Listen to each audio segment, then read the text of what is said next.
afternoon and early evening as some scattered showers and thunderstorms are possible, especially if you are south of the I-70 corridor. This weekend also bringing chances for scattered showers and storms. The humidity stays until early next week. That's your first alert forecast. I'm meteorologist Leah Hill.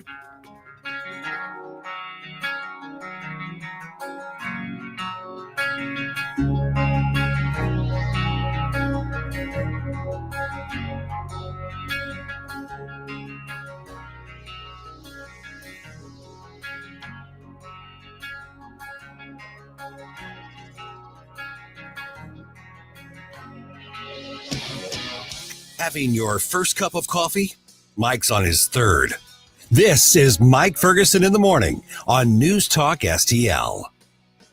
The Supreme Court rules against Planned Parenthood. That's always a good day. We've got the details for you coming up about that. Hey, good morning. Happy Flashback Friday. Mike Ferguson here. Appreciate you making News Talk STL part of your day. Okay, so we've got a lot going on. Congressman Mike Boss is going to be with us at 7:05. And did you see Secretary Pete Hegseth tearing into the media regarding leaks and questioning the effectiveness of their military runs and things like that?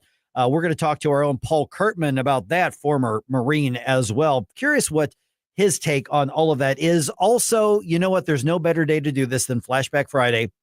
I have mentioned that concert coming up. It's in October. It's October 3rd.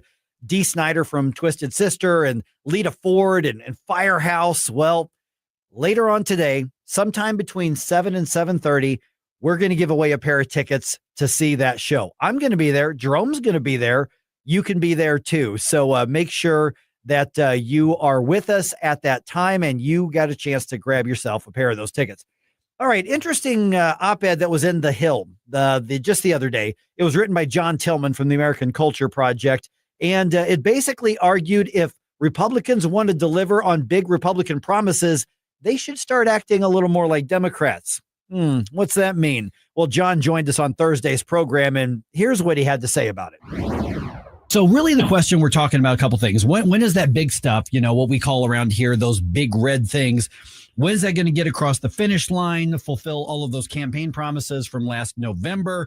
And some things have been accomplished, but there's a lot of that's been executive orders. Your article in The Hill is where I saw that. It's headlined, to make sure I get the headline right here. To fulfill their promises to voters, Republicans must govern like Democrats. Now, you're not talking about the actual ideology. You're talking about the tactics. Explain what that means. I'm talking about cutthroat, brutal politics and getting legislation passed despite the smallness of your majority. One of my rules in politics is that Democrats, when they win elections, no matter how small or large their majority, can't wait to implement their agenda. And Republicans, when they win power, no matter how large their majority, can't wait to equivocate on their agenda. And that's what we're watching right now. It's time for them to start thinking like Democrats, take advantage of the power they have, and put in the policies that would benefit the American people that Trump and the Republicans ran on.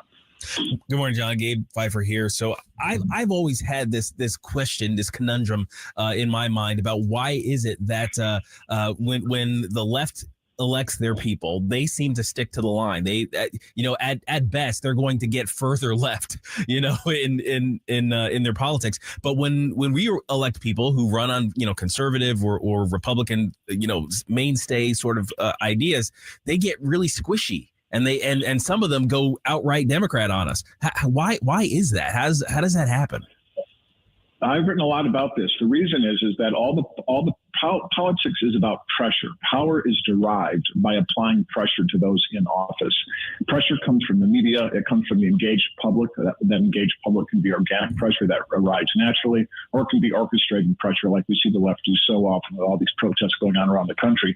And then you have elite influencers. The late Senator Tom Coburn from nearby Oklahoma, to you guys, once I asked him that exact question, and he said, the way it works is I get to Washington when I was first elected to the House, and all my conservative leaders and friends from my community came and said, Dr. Tom, we're so proud of you doing such a good job holding the line on spending and earmarks. But I've got this one thing I need to talk to you about.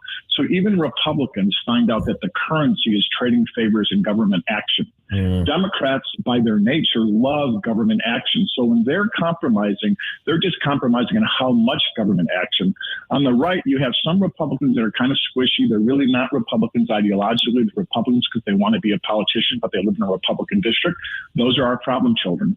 And then you have the true believers, Tom Massey, Rand Paul, and others, who really don't want to compromise at all and really want to see a truly limited government bill. And that's why we fracture more than they fracture. Yeah, and we're visiting with John Tillman from the American Culture Project. And that leads, I guess, to I think the question is, one, what do we do about it? How do we fix this sort of thing? But, another part of this that I've noticed just year after year, cycle after cycle, is that with the Republicans, they want to be more cerebral, but the reality is that we have some big things right in front of us. The rescission bill, for instance, which $9 billion in cuts that the president says I'm good with. He sent it. The House says, okay, they passed it. It's now bogged down in the Senate. This should be a no-brainer for Republicans for a very clear and relatively small set of cuts. And even that can't get through. And that's what exactly Republicans and the president were talking about when they talked about the swamp and what Vivek Ramaswamy was talking about with the administrative state and things like this. And it just seems like it's so sticky on the shoes of getting things done that Republicans want credit for trying without actually succeeding. Yeah, that is one of the Republican tricks for a very long time now. It's gotten better over time. And one of the reasons it's gotten better is the left, the political left, has tremendous capacity to work those three areas of pressure I talked about earlier: media pressure, engaged public pressure, and then elite influencer pressure. But the right has now developed a lot of those tools as well. So there's a lot of pressure being applied by the right to compete with the left.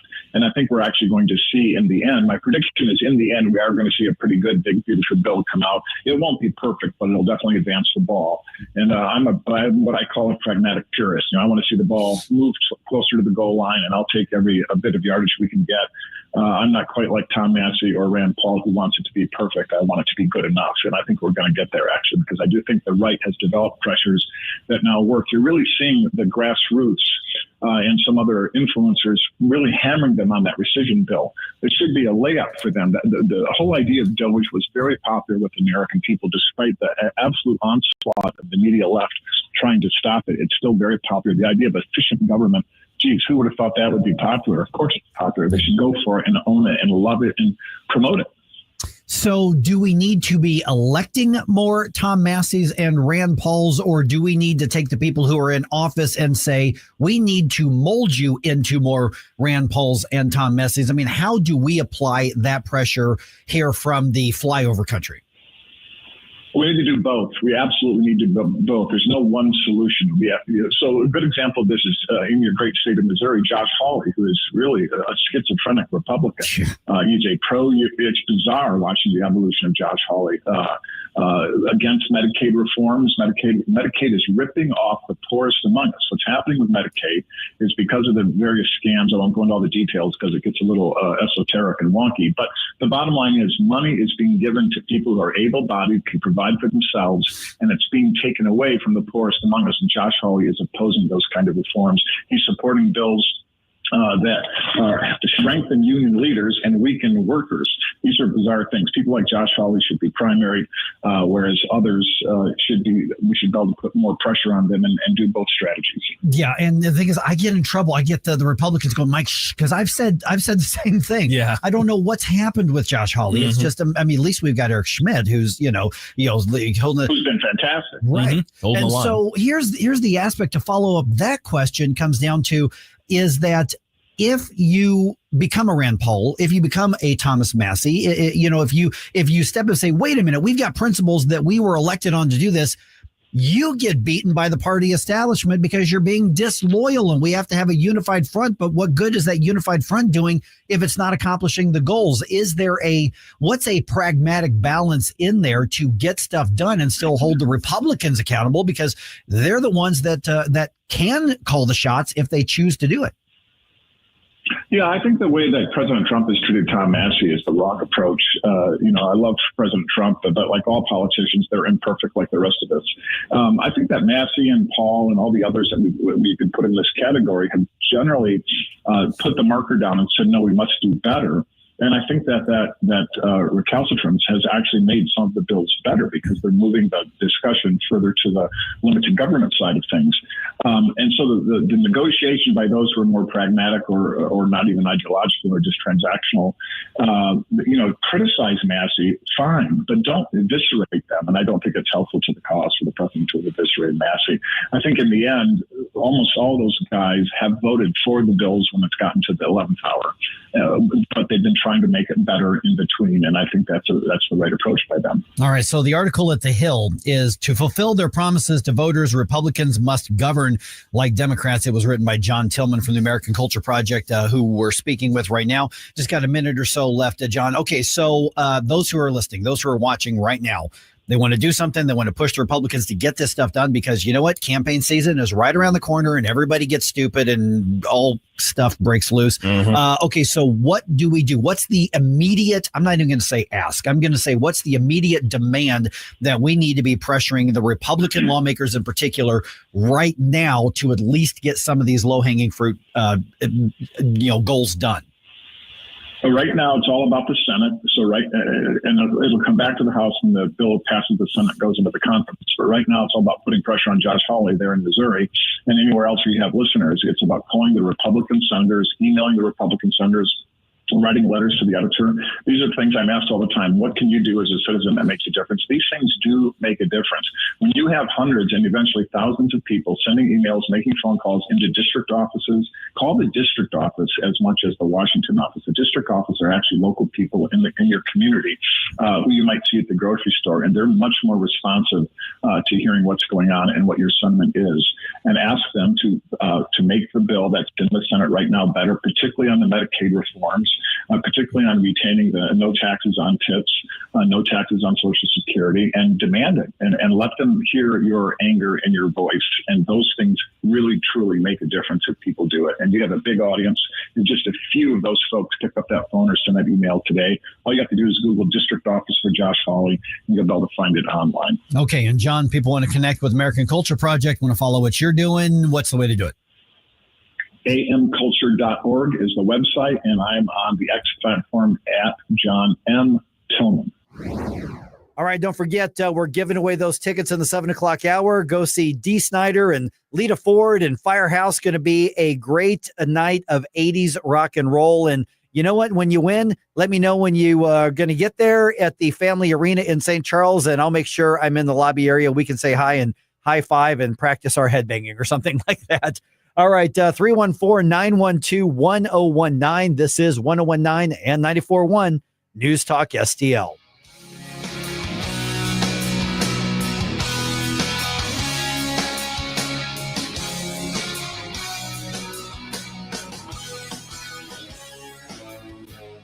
So many ways to listen to News Talk STL. Come join the conversation. All you have to do is say, Hey Alexa, play News Talk STL. Welcome to News Talk STL, conservative talk radio for St. Louis. Yo, this is Vic.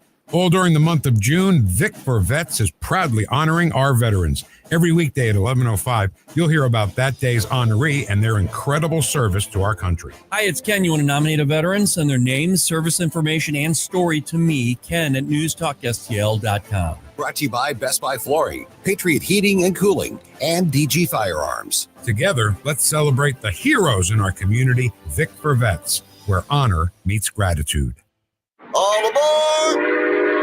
There's a new way to travel, and it's one of the oldest forms of transportation, travel by train. Yes, consider traveling around the United States on Amtrak. Traveling by train is a lot less of a headache than taking a plane, and you'd be surprised how many places you can go on an Amtrak, and there's no passports or IDs needed. Find out how to get where you're going as soon as tomorrow by train. Call the Amtrak Travel Hotline right now. We'll book your trip and email your tickets within minutes. Skip the drive to the airport and skip the lines. Call right now to book your Amtrak reservations. We service most of the United States. All aboard! Do something new. Travel by Amtrak today. 800-867-6917. 800-867-6917. 800-867-6917. That's 800-867-6917.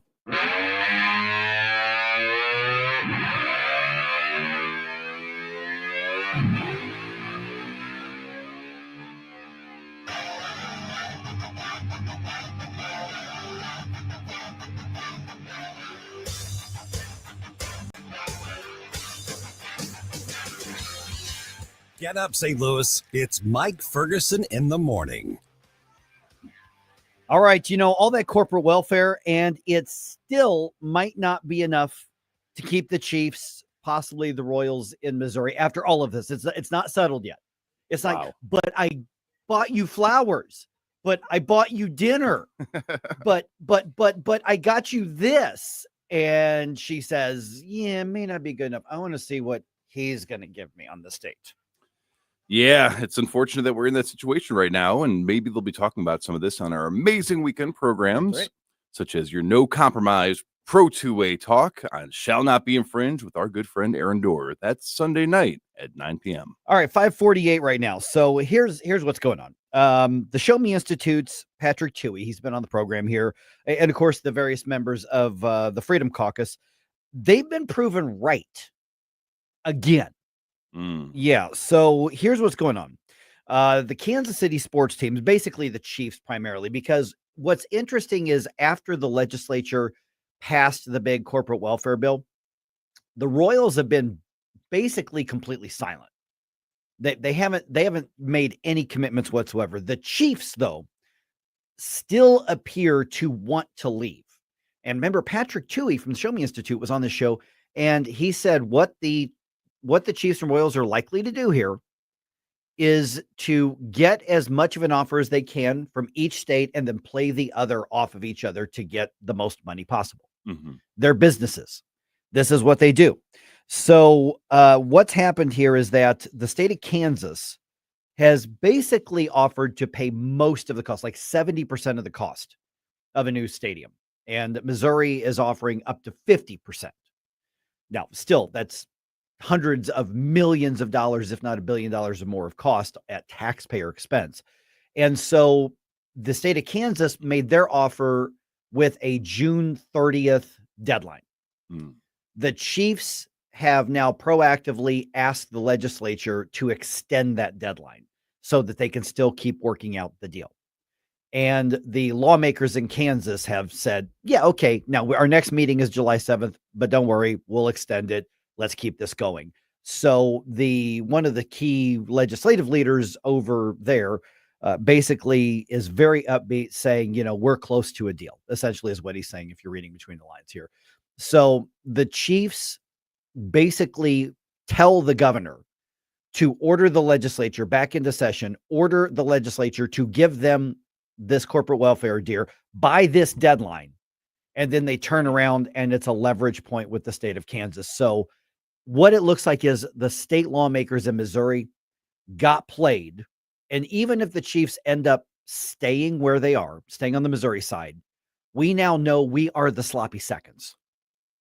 I would almost say at this point, it's almost like just go to Kansas then, because that's what I think. You have torn apart a part of the Freedom Caucus. You have torn apart a lot of the faith that some of us have in our government. You have disrespected us. And again, it's like you're getting a marriage proposal from us. Right. And then you're saying, well, I still want to see if he wants to go on a date, though. That's right. If this was about anything other than greed, you would be ecstatic that we are fighting so hard to appease you, to keep you here. But if you were this disinterested in our proposals, just get the heck out of our state. I wish I could take credit for this line, but Patrick Tuohy said it.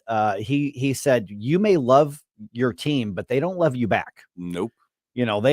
They simply want, and by the way, the Chamber of Commerce types in Kansas City, I saw an article yesterday from Kansas City, because they've gone to this regional chamber kind of approach in the Kansas City area, because if you're not familiar with Kansas City, the metropolitan area, the state line is just another road through that. I mean, they've got different suburbs, but it's not like here where you've got a big physical river and there's a big difference between Illinois and Missouri. Over there, they literally have a road called State Line Road, and at parts of that, it's through a residential area. So you're literally driving on a 2-lane road that is the state line between Missouri and Kansas. And so the regional business types, they're like, we don't care what side of the metro you're on, just stay in the metro area. And so they're fine with them moving. And so here are some of my questions that I would raise. And by the way, we're going to talk to Nick Schroer around 8:35 today. And Nick was dead set against this. So Nick was on the right side of this. Oh, yeah. But I would be curious to know, Missouri lawmakers, especially you Republicans, you feel stupid yet? You feel embarrassed yet? So when you go on the campaign trail starting early next year, and you want to pound your fist about fiscal responsibility and protecting taxpayer dollars, but you voted for this, shut the hell up. I don't care if we're friends and we're you're right on all the others. Don't tell me how fiscally responsible you are and that you got to vote Republican because we're the ones that are protecting taxpayer dollars from the Democrats, when you're the one who is literally basically paying out money to the pimp who may or may not still send you the good business. That's a great way of putting it. Yeah. So, this should be absolute. Should be an absolute humiliation. And if the Chiefs go ahead and stay and take our money instead of their money, do not celebrate it. Hang your head in shame and say, well, we got played, but at least we got sloppy seconds. Things didn't work out with who they really wanted. And by the way, if I gave up on the NFL years ago when they went all woke and BLM and all that nonsense. If I hadn't given up on them then, I would give up on them now. Absolutely. Listen, we've got the Battlehawks. Is it the NFL? No. But the UFL just plays football. They don't get into the political stuff. And I've seen clips on the internet of some of these games, and they are a lot of fun to watch. I mean, you would never believe if nobody told you that this was not NFL. Yeah. It's not like these are, old man baseball. Have you been to, that's a whole different, have you been to a Battlehawks game at the Dome? Not yet. Oh, no. dude, you got to go. But So like I said, much I'm fun. seeing these reels, and I'm just like, this looks like goodness. a great time. And I'm not a big stadium sports crowd, but I would actually go to one of these. But it's a party. Yeah. That's what the Battlehawks do, is they throw a party.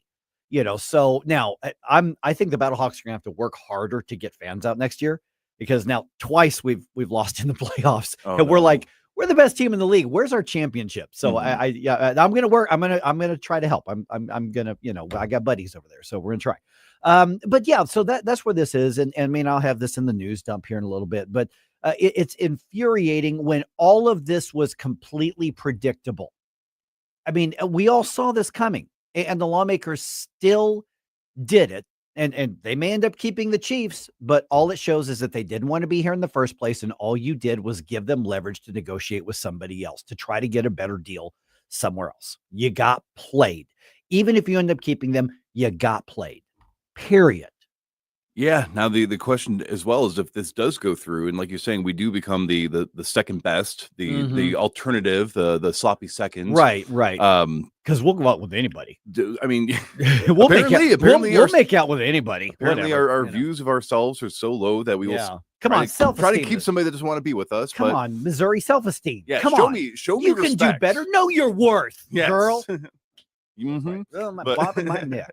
But I just can't imagine this is going to end up well for the revenue then, because I mean, even people in Kansas, when we had a few callers call in saying, yeah, we're in the Kansas City area and nobody wants us either. So what's the best case scenario? We fund your stadium and then everybody's still peeved of the level of disrespect you've shown us, that we're not incentivized to go see you. I mean, yeah, exactly. So they'll still sell out their games, and they're they know they've got an audience that will fill a 70,000-80,000 person stadium, but are you going to keep driving in from St. Louis or Cape to go say? I hope not. I really hope not.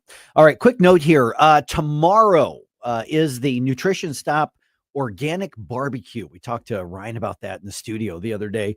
So basically, it's a barbecue. You got all the meats, you got all the side dishes. It's just going to be from the really healthy sources, and they're just giving away free samples. I'm going noon. It goes on noon to 3. I'll probably get there closer to noon. But it's going to be at Nutrition Stop right there in the parking lot, probably inside the store as well if it's hot. And so do that. It's off Mexico Road, completely free. So I'm going to stop by, and it's just going to be a blast and going to be delicious as well, because I got to go by Nutrition Stop today just to go and get my food for the week as well. The barbecue and health are not two words I ever hear together. So I can't wait to hear how it goes. I mean, I wish I could be there, but because I think you got another work shift you got to do. So, but I'm going to be out there. Check it out. Stop by. It's free. They're just giving away the samples, so you can get something to snack on, get something to eat, get something to drink. And then if you see me there, I will show you where my favorite stuff is. I'm like, this is what I have for lunch. And I absolutely do that. Jerome has seen me day after day with my ground bison and my chicken and it's freaking delicious too. So noon to 3 at Nutrition Stop. I will see you there.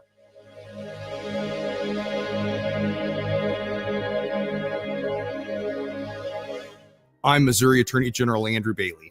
Human trafficking is occurring right here in Missouri. You can help combat it by learning the signs of human trafficking and reporting suspicious activity to law enforcement. Victims may appear malnourished, show signs of mental or physical abuse, or avoid social interaction. If you're a victim or know someone who needs help, contact the National Human Trafficking Hotline at 1-888-373-7888 or text the word HELP to be free.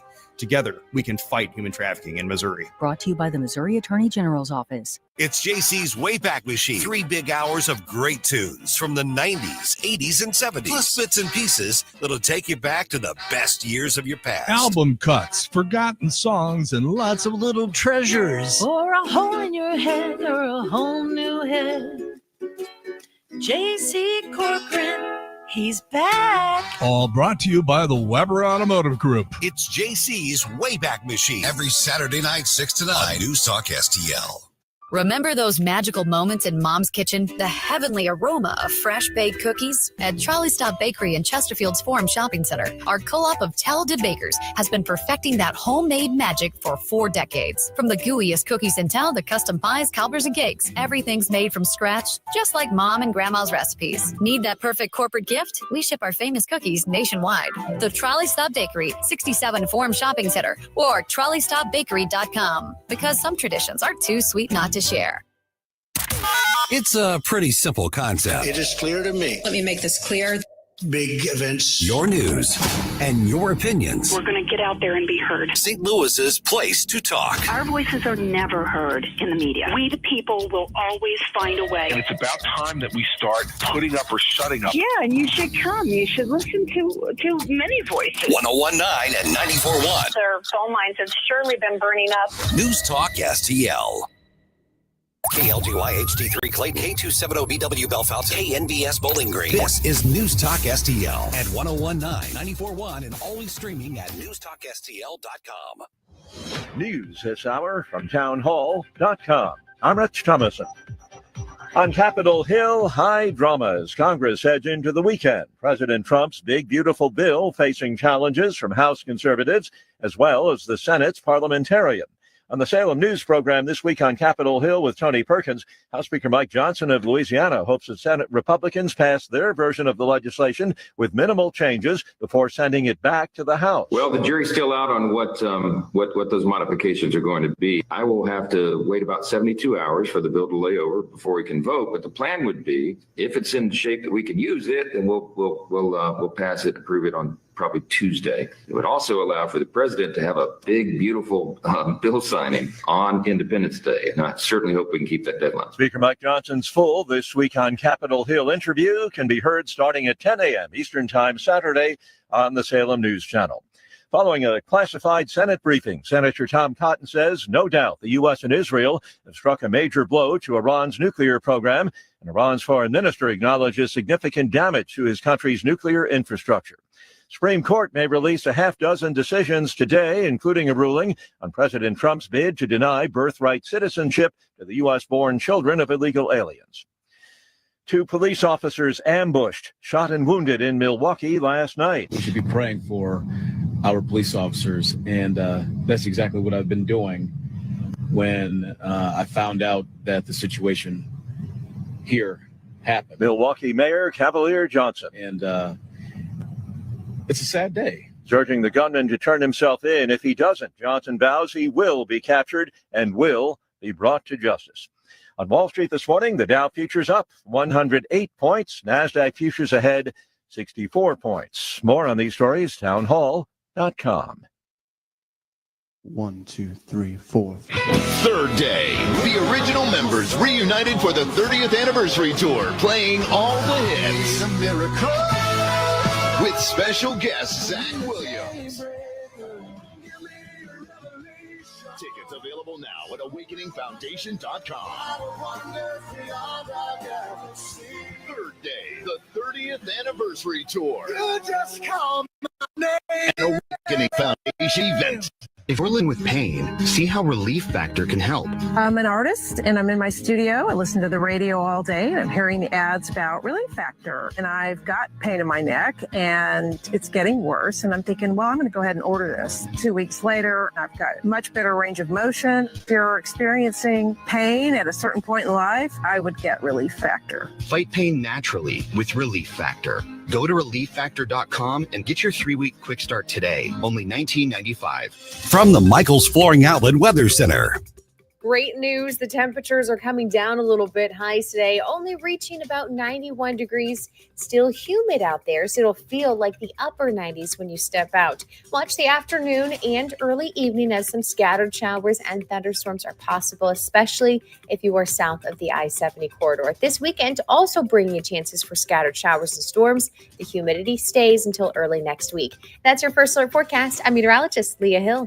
This hour of News Talk STL brought to you by Onder Law. Call for a free consultation because winning is what we do at Onder Law. Call 314 or 618-9000. Jamie Allman here with the Allman Report. Pleased to be with Jordan Rosenblum. Google the bagel loan. That's what it's all about. Jordan, tell me about purchasing a home, brother. Purchasing a home right now, it's a tough market. You're going to see a lot of competition. On the bagel loan that we have, you're going to have no closing costs, no title fees, no appraisal fees, no lender fees. Saves an average client almost $4,000 on a transaction. Customer service, unbelievable. Text, call anytime. As I know, as a real estate agent, Google the bagel loan. Google the bagel loan, folks. NMLS number 226715. SR1 Sundays. Hi, this is Elizabeth Kaiser. Be sure and check out my show, Straight Lines, this and every Sunday at 8 p.m. right after Stand and Fight, part of SR1 Sundays. Let's meet right here and let's peel back some layers of this crazy world, and you might be surprised at what we find. Straight Lines with Elizabeth Kaiser on SR1 Sundays at 8 p.m.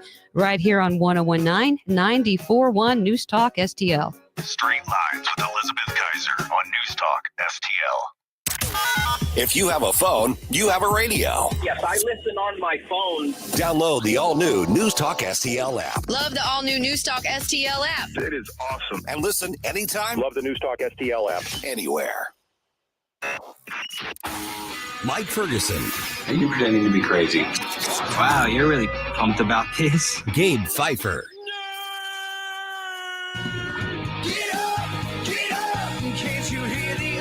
Get up, St. Louis. The best answer to the toxicity of the left is the truth. Mike Ferguson in the morning on News Talk STL. Get up, this is your cousin. All right. Have you ever dealt with somebody who just won't accept reality? Yeah. You ever dealt with that person? Yeah, occasionally. Yeah. President Trump's contending with that right now. It's probably annoying, I would think. Yeah, well, he's dealing with like an entire portion of the country that's like that. Yeah, but this is somebody over there who's just not accepting reality on this. Yeah, okay. I'll tell you about that in a second. JB Pritzker makes it official, as we expected. There is still more damage to be done to Illinoisans, and he is just the man to inflict it.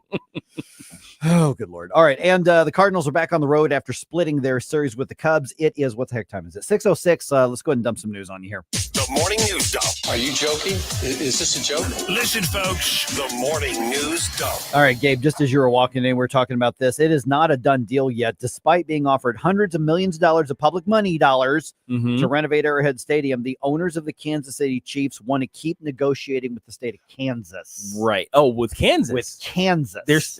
They're still seeing the other woman. Yep, they still are.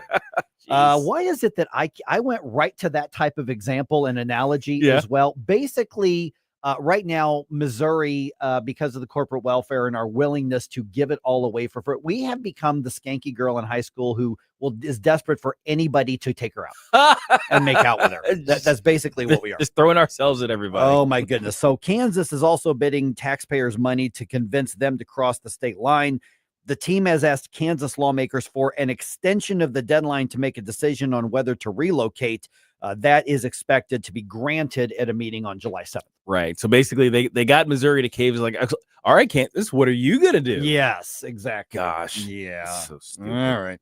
Okay. So the Pentagon chief is backing up President Trump's statement that the U.S. military strikes obliterated Iran's nuclear facilities. Here's the report. Defense Secretary Pete Hegseth said last weekend's military operation in Iran was a resounding success. Decimating, choose your word, obliterating, destroying Iran's nuclear capabilities. And he accused the press of irresponsible reporting. Half-truths, spun information, leaked information. Hegseth cited the CIA and other sources as he downplayed an initial intelligence assessment that raised doubts about whether the nuclear facilities were permanently destroyed. Greg Clugston, Washington. Okay, so Iran's supreme leader, Ayatollah Ali Khamenei, making his first public statement since that ceasefire was declared in his war with Israel. Khamenei declaring victory over Israel. He says, we won. Really? Yeah, he says, we won, saying the Israeli government, in his words, almost collapsed and was crushed under the blows of the Islamic Republic. That's when I was talking about in the tease, somebody who won't accept reality. Yeah. Wow. He also, he also addressed the U.S. strikes on their nuclear facilities that happened. Here he is speaking with, obviously, a translator. They attacked our nuclear facilities, a matter that is independently worth pursuing, for Pros failed to do anything significant. Okay. All right. Okay. So Ted Cruz was talking, by the way, he's promised more strikes against the U.S. and the West. So, so much for your ceasefire there. Ted Cruz was on Hannity last night talking about calls to make a deal with Iran and negotiate with them. Let's just say he's not a fan. Let's cut a deal. Let's let Iran sell oils. Let's lift all the sanction. Let's make this a victory for the Ayatollah. Understand this Ayatollah still hates America. He chants death to America, and he's been trying to murder Donald Trump. By the way, the chairman of the Joint Chiefs of Staff, General Dan Kane, said there's evidence on, he said this on Thursday, said there's evidence that the nuclear material was not transferred somewhere else before those bombs were dropped. So they could be dealing with an environmental crisis. Well, either that or they you know, because there were some people said, well, they moved them out of the way before it happened. That looks like that did not happen, at least according to the latest intel that we are being told here. All right. Illinois Governor J.B. Pritzker, as expected, announcing his intent to run for re-election. This would be a third term. The governor telling supporters at a rally in Chicago that he will continue to fight for the values he has always stood for. And I believe him on that. Oh, yeah. If he's elected to that third term. Of all the unbecoming qualities that Americans hate in their politicians, they hate cowardice the most. I'd rather lose standing up for what I believe in than win by selling out those who believed in me. Okay, so cowardice as in we're so afraid of the cold that we are going to lock down 6 or 7, 8 million Illinoisans for 2.5 years. Yeah, yeah. I think he looked at Illinois and said, hey, there's still some left. Right. And he's like, let me take care of that for you. Yeah. So that's where he's going for. He wants to, there's some Illinois left, so he wants to destroy it. Yeah, pretty much. That's part of the deal. Yeah, basically. All right. This is interesting. Older Missourians are top targets for scam artists. New report came out that's really kind of disturbing. According to a report by ChicksX, which is a cryptocurrency exchange, they looked at data and they say over 30% of Missourians who are in their 60s lost money to scams this year alone. Oh, almost 1 in 3 Missourians who are between 60 and 69 have already been victimized this year. Come on, man. Yeah. The average loss was almost $650. About the same percentage of Missourians in their 70s were scammed, with the average loss being almost $800. Calls from business and government imposters make up the majority of those scams. So they are still out there, and people are still falling for it. And it looks like the old school phone calls. Those are the ones that are still those working. are the ones that are getting the older Americans. Yeah. So it's happening, but that almost 1 in 3 means somebody who's probably been victimized. They may not even realize they've been victimized. They just thought they had to pay off that thing. Our collective ability to recognize when something is a scam needs to get better. Right. Because it's silly at this point in 2025 that we're still falling for phone scams. Right. You know what I mean? It doesn't make sense to me. Right. Yeah, exactly. I mean, do what I do. When you get a call that's obviously a phone scam, and you've got the extra time, abuse them.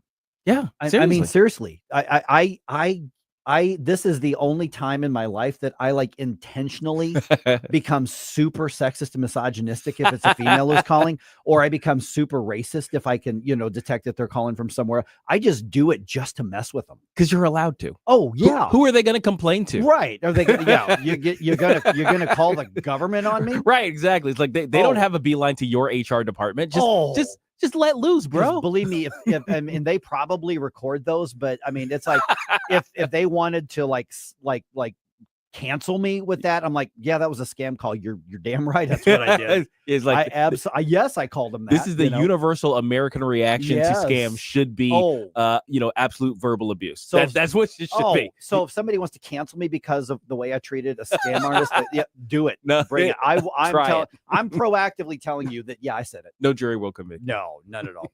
All right, Health and Human Services Secretary Robert F. Kennedy Jr. Is talking about fluoride. Now, he was on Fox's The Faulkner Focus, and he says that he wants fluoride out of particularly our water. The National Toxicity Program issued a report, a meta review of all the science on it in August that said there's a direct inverse correlation between the amount of fluoride in your water and your loss of IQ. Okay, so the study in question suggests that high levels of fluoride consumption might be associated with small decreases in IQ, but researchers noted in that study that some of the findings are inconclusive and they want further study. So there's enough there to keep studying, but they're saying that's not conclusive. Fluoridated water, according to dentists and stuff, they generally say fluoride is good for your teeth and your dental anything, especially for lower income children. So that's back into the debate and the discussion. There are people like, for instance, who like, I don't want fluoride in my toothpaste, which fine, fine. You can find that. That's easy to find. Well, yeah. I mean, and the thing is, because fluoride is, so present in most toothpaste, if it's good for your teeth, that should be enough. I mean, having to ingest the fluoride with your water, I mean, that's kind of where I'm at. They tell you not to swallow your toothpaste for a reason, right? So then, but why am I swallowing all of this water that's full of fluoride? You know what I mean? So anyway, in terms of the science, I haven't looked at it. Biological sciences don't interest me that much, except for kind of the headline stuff. So I don't like to read those studies. They feel weird to me. But I guess I don't know. I don't. Fewer chemicals in our water, okay, generally. But look at it. Yeah, just take it. Just make sure you're objective and not political. Exactly. Yes. All right. The Cardinals split their series with the Cubs 2-2 games. That's after the Cubs shut out the Birds for the second time in a row. Unfortunately, Thursday's final score at Busch was 3-0. Those two losses now push the Cardinals back down to third place in the division. Nothing, devastating, but they're back behind the Brewers now. So the Cardinals now on the road, starting a series with the Guardians, formerly known as the Indians, in Cleveland this afternoon. Miles Michaelis gets the start for that game, which begins at 3:10. FanDuel has that broadcast. I see your indifference. Stop it right now before you blow us all away. It's Friday. Get up, can't you hear the alarm? Summer in St. Louis means one thing: Cardinals baseball. It's more than a game. It's an STL tradition. The crack of the bat, the roar of the crowd, the boom of the fireworks. It's the soundtrack to summer for Cardinals Nation. So grab your cap and glove and take your spot in the stands, because in St. Louis, baseball is more than a melody. It's our favorite song. Hey, Cardinal fans, hydrate like a champ. Head to the ballpark Saturday, July 12th as the Cardinals take on the Braves. That day, 20,000 fans 16 and older score a City Connect tumbler courtesy of Coca-Cola and Quick Trip. Stay cool and sip in style all summer long with this 30-ounce stainless steel tumbler. Don't miss out on this fan favorite giveaway. Grab your tickets today at cardinals.com/promotions. This is Nolan Gorman, St. Louis Cardinals for the Lou. Hey, firearms enthusiast, looking for a family and veteran-owned shop with a wide selection of products and services? Head to DG Firearms, 115 Business Highway 61 North in Bowling Green. DG Firearms has been your one-stop shop for custom ARs, Cerakoting, laser engraving, gunsmithing, suppressors, ammo, and reloading supplies. DG Firearms, 115 Business Highway 61 North in Bowling Green, and online at dgfirearmsllc.com. This is Mark Harder with RE/MAX Results, the #1 RE/MAX franchise in the region. As a licensed real estate broker with RE/MAX Results for over 20 years, I've seen the ups and downs of many real estate markets, including the one we're in right now. With the spring market in full swing, now is the time to leap into the buying or selling of your home. Someday is not a day. Today is the day to make your move. Call me at 314-852-8933 or email me at markhardersells@gmail.com. Hi, Kirk Hilsinger here, and I'm the new chairman of the St. Louis Republican Central Committee. I invite you to our meetings that take place the first Thursday of every month at 3710 Hampton Avenue. You can stay connected with us to learn more about how you can get involved, make your voice heard, and contribute to our shared goals. Together, we can make a difference in the city of St. Louis and the state of Missouri. For more info, visit our new website at stl-gop.com. That's stl-gop.com. Paid for by St. Louis City Republican PAC. Curtis Farber, Treasurer. This hour of Mike Ferguson in the Morning is brought to you by Stifel. Request a portfolio review from your Stifel financial advisor at stifel.com. That's STIFEL.com. The 80s. Bueller. The 80s. Let's go while we're young. Never been a decade like it. Shall we play a game? Never will be. Where are the dates? It's Flashback Friday. Jewel of lightning sets me back a place. Around the space. Please excuse me if I don't quite understand. I'm just a strange electric lane. 3 Martini Lunch, the Common Sense Radio, the Allman Report on News Talk STL. Now back to Mike Ferguson in the morning. All right. Planned Parenthood and other human butchers are not entitled to your money. That is what the Supreme Court ruled this week. That is great news, but it does not in and of itself change anything directly, but it's still good news. So the big question now is, where do we go from here? Now, we know the media hates Donald Trump, if you haven't been clued in. Now, is the media undermining our military operations as part of that? Now, Paul Curtman is going to give us his military and media perspective on that at 6:35. It is 6:20 right now. Okay, so the Supreme Court ruling was handed down yesterday in a 6-3 ruling in a South Carolina case. This actually has nationwide implications because so many states have been trapped into giving Planned Parenthood money. Okay, so, but I don't want to get ahead of ourselves here. They did not rule that Planned Parenthood must be defunded. Right. Okay, that's not what happened. The Alliance Defending Freedom was one of those pushing this lawsuits to try to make sure that South Carolina's government had the right to not send Planned Parenthood money under the Medicaid, Medicare stuff. So here's a statement from the Alliance Defending Freedom after the ruling was handed down. And I do not know the name of the woman who gave this statement, but this is from the Alliance Defending Freedom. Today, we're celebrating a major victory. The U.S. Supreme Court just ruled in favor of South Carolina, freeing states to redirect taxpayer dollars away from abortion businesses like Planned Parenthood. States are no longer forced to fund big abortion. Planned Parenthood's primary business is abortion, performing over 400,000 abortions in just 1 year. And it's the second largest provider of dangerous gender transition drugs in the U.S., even giving them to minors across the country. Planned Parenthood is a multi-billion-dollar activist organization with a track record of putting radical abortion and gender identity politics over people. Planned Parenthood doesn't need American taxpayer dollars. South Carolina has given us the roadmap. Let's defund Planned Parenthood now. Okay, so once again, that is from the Alliance Defending Freedom. So what does that mean around here? Now, Illinois is going to keep sending as much money as it possibly can to Planned Parenthood and groups like them. I managed to catch up with Steve Rupp, the president of Missouri Right to Life, and here's what he had to say about it. Did the Supreme Court get it right? Yes, absolutely. Absolutely. none of our money, our taxpayer money, and Medicaid is our money. That's our money. None of our money should have anything to do with abortion. Should not be paying for abortions, should not be paying for abortion facilities. And that's exactly what has been happening. And this Supreme Court ruling says that the states have the right now to defund abortion clinics. And now, which is a great thing, because they're saying, well, this is going to prevent women from getting cancer screenings and all this other stuff. Baloney.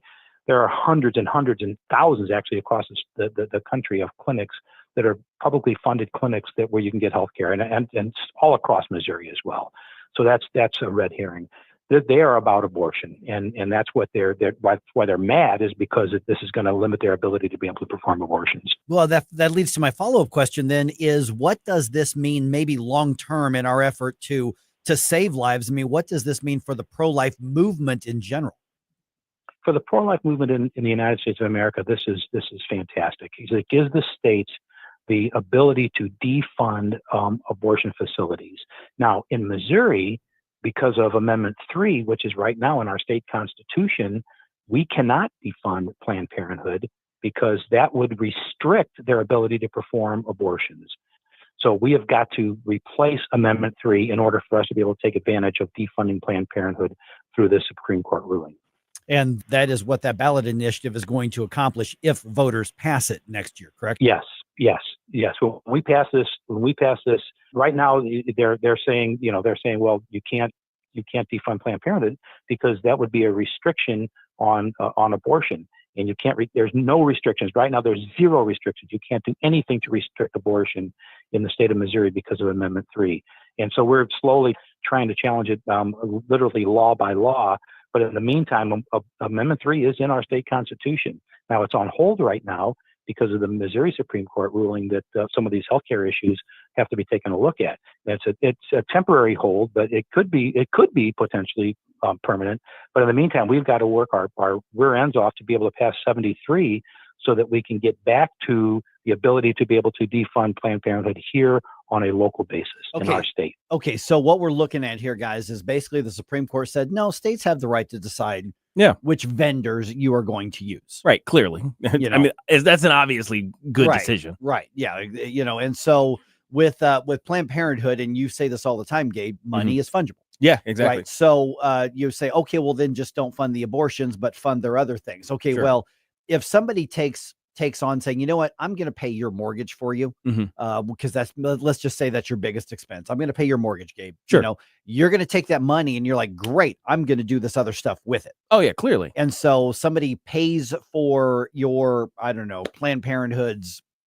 I mean, they don't really even do screenings. I mean, they just, they provide contraception. They will do that, but they don't do cancer screenings. They don't do anything like that. They will refer you to one. They will teach you how women, how to do a breast exam. They'll actually teach men how to do that because they're so effed up in their thinking on those sorts of things. Yes. But by that, we mean men doing the breast exams on themselves. Right. Yeah, precisely. Because they're dumb. Did you see that Planned Parenthood, one of the Planned Parenthood affiliates, I don't remember where it was, for Father's Day, they actually put out a graphic and they said, remember, trans men can get cervical cancer too. Father's Day. Go get checked for cervical. They didn't. They shut off the comments on that after a couple minutes. It was really funny. Imagine that. Oh my goodness. But yeah, so I mean, any funding of an organization whose primary revenue source is abortion is something every state has the right to do. Some states want to do it, other states won't. Tragically, with Amendment 3, which passed so narrowly, Steve's right. The legislature would probably lose in court, if they continued with defunding Planned Parenthood. But now the Supreme Court says you can do it. Right. So we've got to fix the Missouri Constitution to allow us to do it. Yeah. Amendment 3 really screwed us on so many levels. So we have to kind of dismantle that before we can move forward. But I'm glad the U.S. Supreme Court kind of made the right decision here. It's an obvious decision to me. Like we keep saying, that money. Imagine if I ran a puppy mill. Right. But I also had a website that provided pet adoption referrals. Right. Like that's basically the same difference. Like I make 90% of my money selling, the puppies that come from the caged animals in my backyard. Like I'm running that puppy mill. why would you give me money? Right. Why would you give me money to do it? It's like, well, he runs an adoption website. Right. No. I run a puppy mill. Yeah. The adoption website is my cover. Precisely. And by the way, so what this also means, remember, we're talking about voting on this in August or November of next year. So what's happening, and it's not like I'm giving away any secrets here, the challenges to all of these laws, eventually, I think our side's probably going to lose them because of Amendment 3, because of how radical and wide reaching it is. Mm-hmm. But hopefully we can buy enough time and save lives in the meantime in order to get this passed. Right. Okay. So is it perfect? No. It doesn't have as much pro-life strength as what we had before Amendment 3. No, but it's pretty close, and it's probably the best we're going to be able to do. So here's the other part of this, is that in the meantime, yes, we need to gear up to win whatever this amendment is going to be end up calling, and they haven't labeled it yet. I don't know if it's going to be 1, 2, 3, ABC. I don't know what it's going to be, but whatever it is, yes, we need to gear up for that. In the meantime, it's not just about the politics. We have got to work with places like Reach. We've got to work with places like Birthright. We've got to support them in their efforts, and we've got to remember that there are girls and women who are scared to death because of the situations that they are finding themselves in, and it doesn't matter whose fault it is. And we need to be actively putting our money and our effort where our mouth is and helping them directly outside of the politics. That's why it matters so much. Yeah, I mean, look, politics ultimately it affects people, and that's the important part is the people and their needs.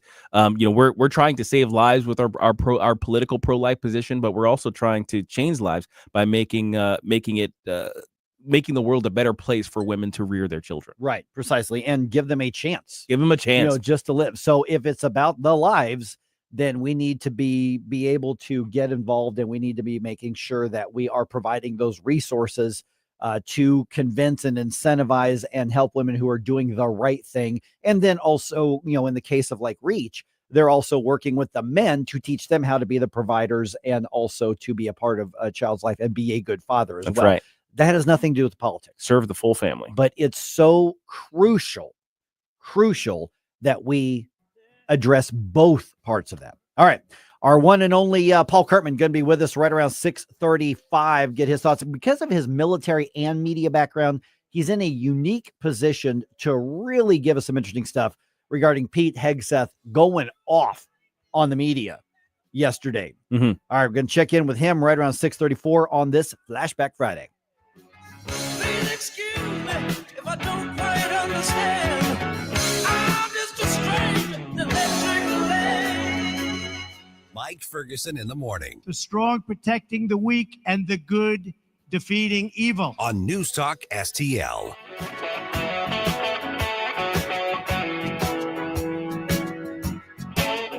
From the Michaels Flooring Outlet Weather Center.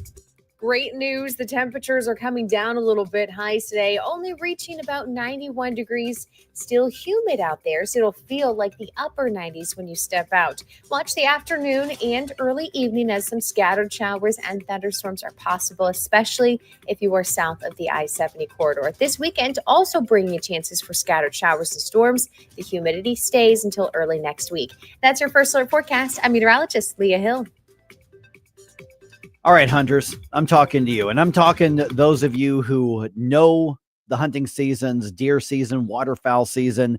When you run into other hunters, you find out pretty fast whether they're serious about this or whether they're, somebody who just wants to take a book out and say, I'm going hunting, but just want to get out of the house. I'm not talking to them. I'm talking to you. Okay. You've got to know about Whistle Pig Outdoors. Okay. WhistlepigOutdoors.com. Especially those of you who are bow hunters. They've got crossbows and the most high-tech and beginner bow hunting equipment, whether it's the bows, whether it's the arrows, whether it's the targets. They have specialists on site who are going to customize the tensions just for you and the sights just for you. And they know their stuff. They live it. And they are passionate about this. Whistle Pig Outdoors in Troy. Check them out, whistlepigoutdoors.com. Listen, if you just want to talk shop or you just want to get advice, these guys are passionate about it. Family-run business in Troy. Really cool store. You got to check them out. Check them out sometime when you get up there. But whether you are kind of the novice and beginner, or whether you are a years and years and years long expert, it's been handed down from, your dad and his dad. Listen, they will keep up with what you're looking for. They will equip you, whether you need waders, whether you need the arrows. They do have, ammo for, firearm season as well. But man, they are so strong on the bow hunting equipment and advice and guidance and in-house experts. It is phenomenal what they've got. Men, women, kids, they've got it all. They've got the waders, they've got the they've got the clothing, they've got the hunting equipment, and they've also got the passion and advice to up your hunting game regardless of where you are in it. So check them out in Troy. WhistlePigOutdoors.com is the website to check them out, and they only work with high quality. Okay, so if you are going to make this part of your lifestyle, and that's what hunting is for a lot of people around the Midwest. It is part of your lifestyle. It's not the hobby. It's not what you do in the basement and you go find stuff at a secondhand store. They work with quality stuff that's going to last, stuff that's going to perform, stuff that you can buy once and get years and years out of it and do it right. So once again, check out Whistle Pig Outdoors. I guarantee you are going to be as impressed with these guys as I am once you go check them out. You can, give them a call and you can look through the website and get in touch with them. But the best thing to do, it is worth the trip up to Troy, right in the middle of 94.1 territory, whether it's just you need a new decoy or whatever it is, they've got it. So check them out. Once again, Whistle Pig Outdoors, WhistlePigOutdoors.com in Troy. I'm Dr. TJ, owner of the Institute of Natural Health, co-owner of Optimal Nutraceuticals, and the host of Wellness One. Wellness One is designed to cut through the nonsense and provide you common sense science-based information regarding health and wellness. On the show, we discuss topics like thyroid health, gut health, hormone optimization, and many others. Our show airs Saturdays at 10 a.m. and 2 p.m. and Sundays at 11 a.m. and 3 p.m. right here on NewsTalkSTL. And you can visit us at inhstl.com. That's inhstl.com. Want to get the most bang for your buck this 4th of July? Monty's Family Fireworks in Troy is your one-stop mom-and-pop shop. We have a wide selection of fantastic fireworks at the best prices in town. Fountains, bottle rockets, cakes, firecrackers, assortments. There's something for everyone, whether you're looking for kid-friendly, adults-only, or anything in between. Monty's Family Fireworks at the corner of 47 and Fairgrounds Road in Troy. You're going to have a blast. Vic for Vets Honoree of the Day. Thursday, we honored Sandra Dees Pop, who served in the Pacific Theater in World War II. And thanks to our supporters, DG Firearms, Patriot Heating and Cooling, and Best Buy Florida. The Vic Porcelli Show, weekdays 9 to noon on News Talk STL. The 80s. Excellent. Never been a decade like it. Never will be. It's Flashback Friday.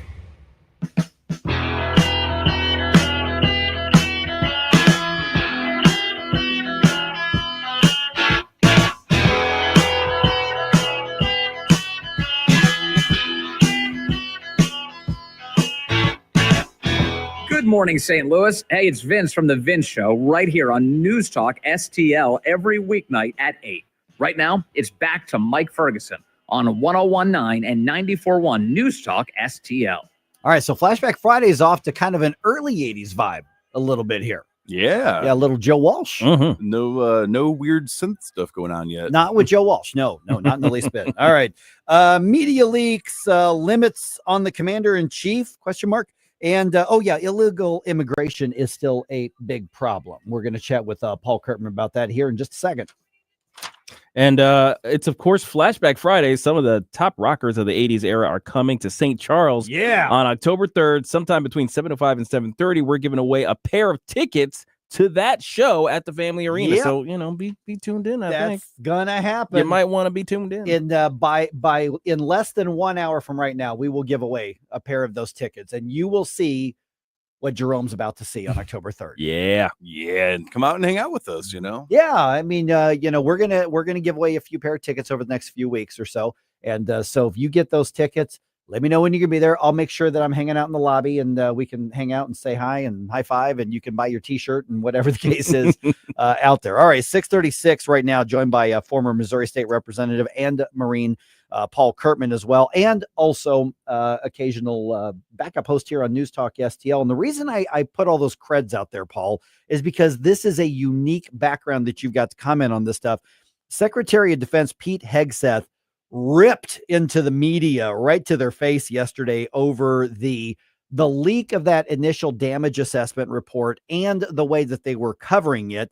So here's the question I've got is the leak and then the reporting was on that report that was after the fact. So it wasn't a matter of like leaked locations or timelines or anything like that. It was a damage assessment report. Is it that big of a deal as the administration says it was? I mean, are they justified? I mean, it's one thing to be mad because the left obviously hates Trump and they want to make it all look as minimal as possible. But are they justified in being angry about a damage assessment after the fact report? Yeah, good morning, guys. Well, I think that they take any leak serious. So whenever they're going to put out a damage assessment report, that's actually pretty important information. It could be. Now, I'm just speculating here, kind of where they might be coming from, but that could be pretty important information depending on other follow-on operations that they have in mind. So whenever you drop a bomb, whenever you launch an attack, whenever you take a platoon of Marines and you go on a raid that becomes very high profile, think all the way back to the Mogadishu days, Black Hawk Down, very high profile raid to try to capture a warlord. Of course, it turned out in total disaster. But the information that we want to spin is actually really important to any of one of our follow-on operations whenever we're trying to negotiate, whenever we're trying to project power. So it really is a big deal that somebody would disclose information if they were unauthorized to disclose that information, whether or not it was a total success and we completely turned those installations into rubble, or even if it wasn't as bad as we said it was, whatever the official story is from the U.S. government, that needs to be the official story, because it's not just this one operation, one and done, it's over. Like, there is going to be other operations going on. There's probably assets working in other countries as they try to align more support and put pressure on Iran. So the fact that this was leaked, even though it might not seem like that big of a deal, you know, you guys said you completely took them out, and this other report says it wasn't that bad.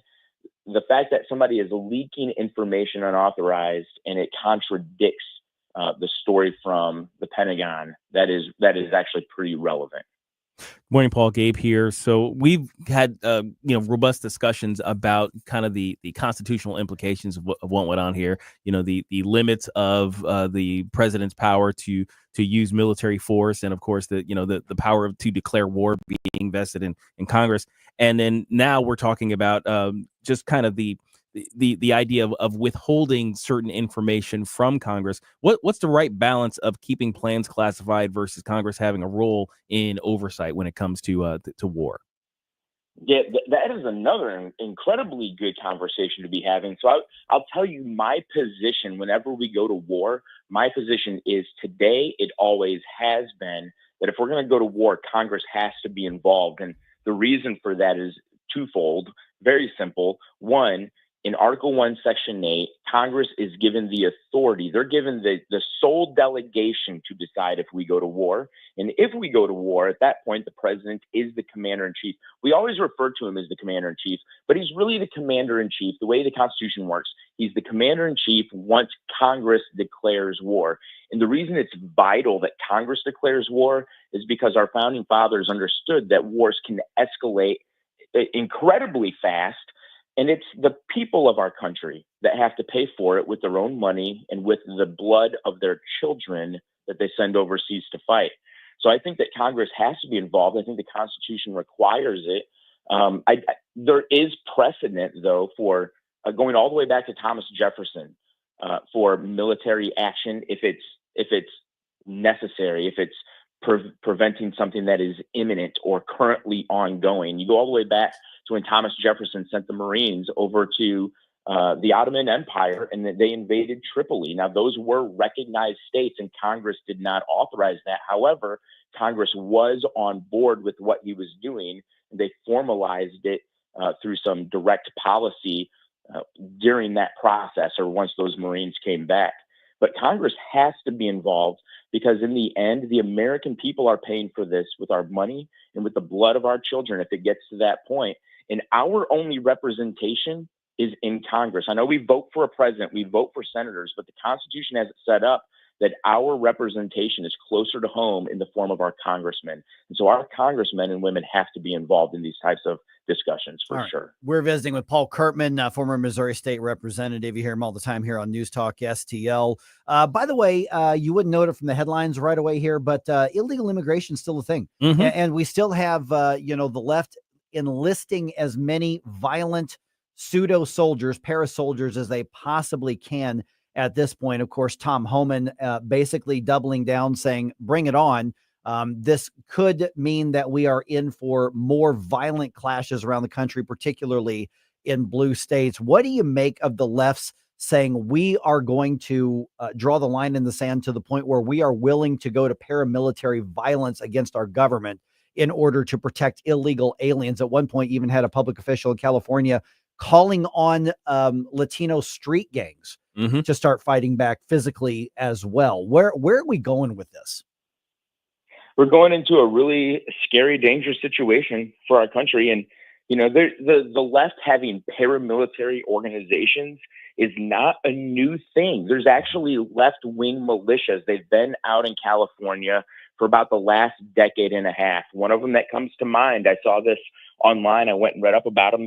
They call themselves gun clubs. And that's kind of the same type of language that conservatives have when we literally have just a gun club. Guys like to go out and just shoot together, shoot skeet and trap and different things.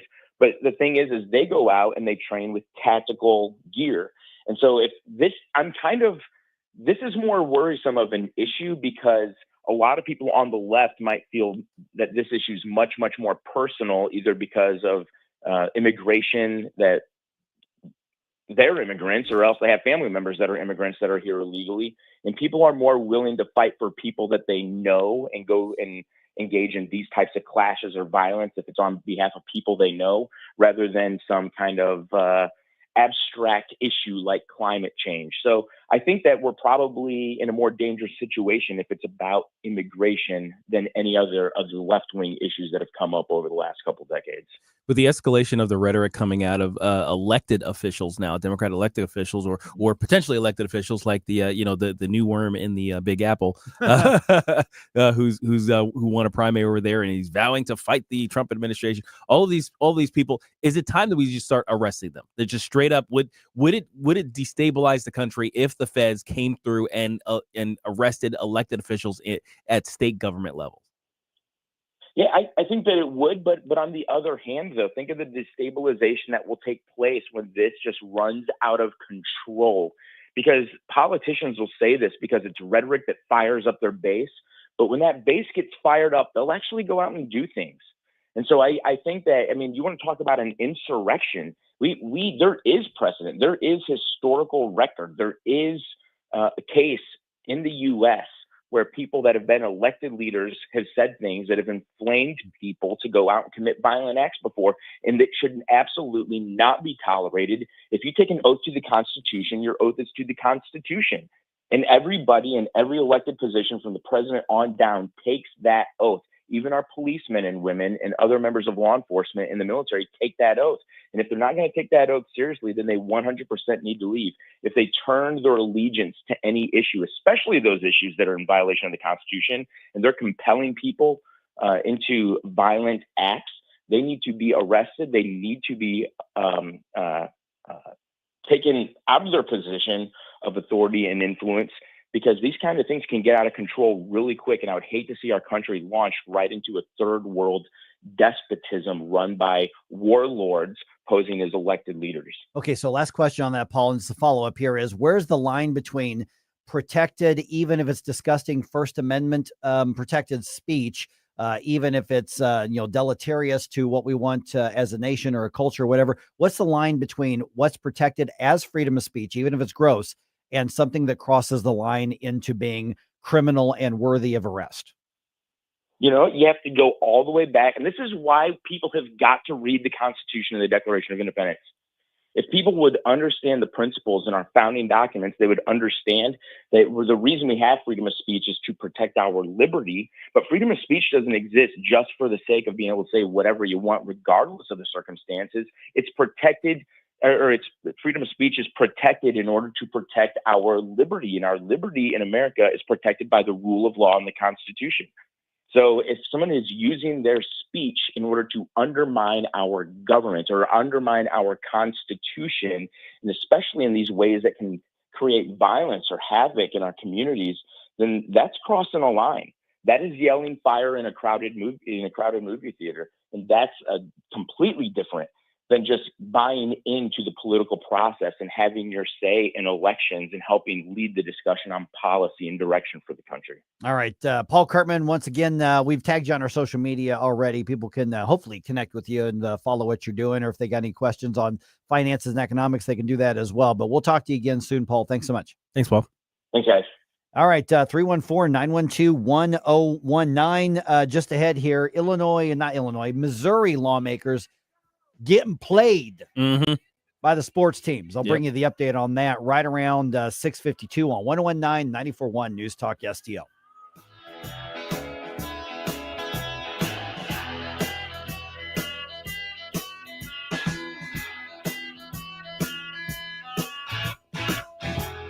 News, analysis, opinion. You know, they're literally taking the Constitution and putting it in a paper shredder. News Talk STL. To have a roof over your head, a nice roof over your head, is very important. That's Rick talking about his experience with Rhino Shield ceramic coating. We got Rhino Shield 18 years ago, and they're very cooperative on getting us the right paint. They were in and out and done in no time. Once it was finished, looked great. We were very happy with it. The main reason Rick called Rhino Shield is because it's backed by a 25-year transferable warranty. We've watched a lot of people get their house painted 3 or 4 times, and we haven't had to do any of it. I don't know about you guys, but I don't want to have to paint it every 5-7 years. Take a tip from Rick and put down the paintbrush and call Rhino Shield for your free evaluation. 877-25-RHINO. 877-25-RHINO. Or visit 877-25rhino.com. We got Rhino Shield 18 years ago. Financially makes sense, especially if it's going to last like this did. Still looks great. Call now. 877-25-RHINO or 877-25rhino.com. No pain, don't Rhino. Go Rhino Shield. Never paint your house again. Rhino Shield. Dude, this house is perfect. Crumbs everywhere, sticky counters. I've already texted the colony. Sweet, I'll bring my 500 cousins. This will be the biggest ant rager of the summer. Let's party! Wait, oh, what's that sound? Oh, no, it's those trucks with the green wheels. Party's over, man. Party's over. This is Derek, the owner of All Solutions Pest Control. We'd love to help you out. Give us a call today at 636-486-7888 to learn more about our special $67 offer. If a pest-free home is your goal, call All Solutions Pest Control. This hour of Mike Ferguson in the Morning is brought to you by Stifel. Request a portfolio review from your Stifel financial advisor at stifel.com. That's STIFEL.com.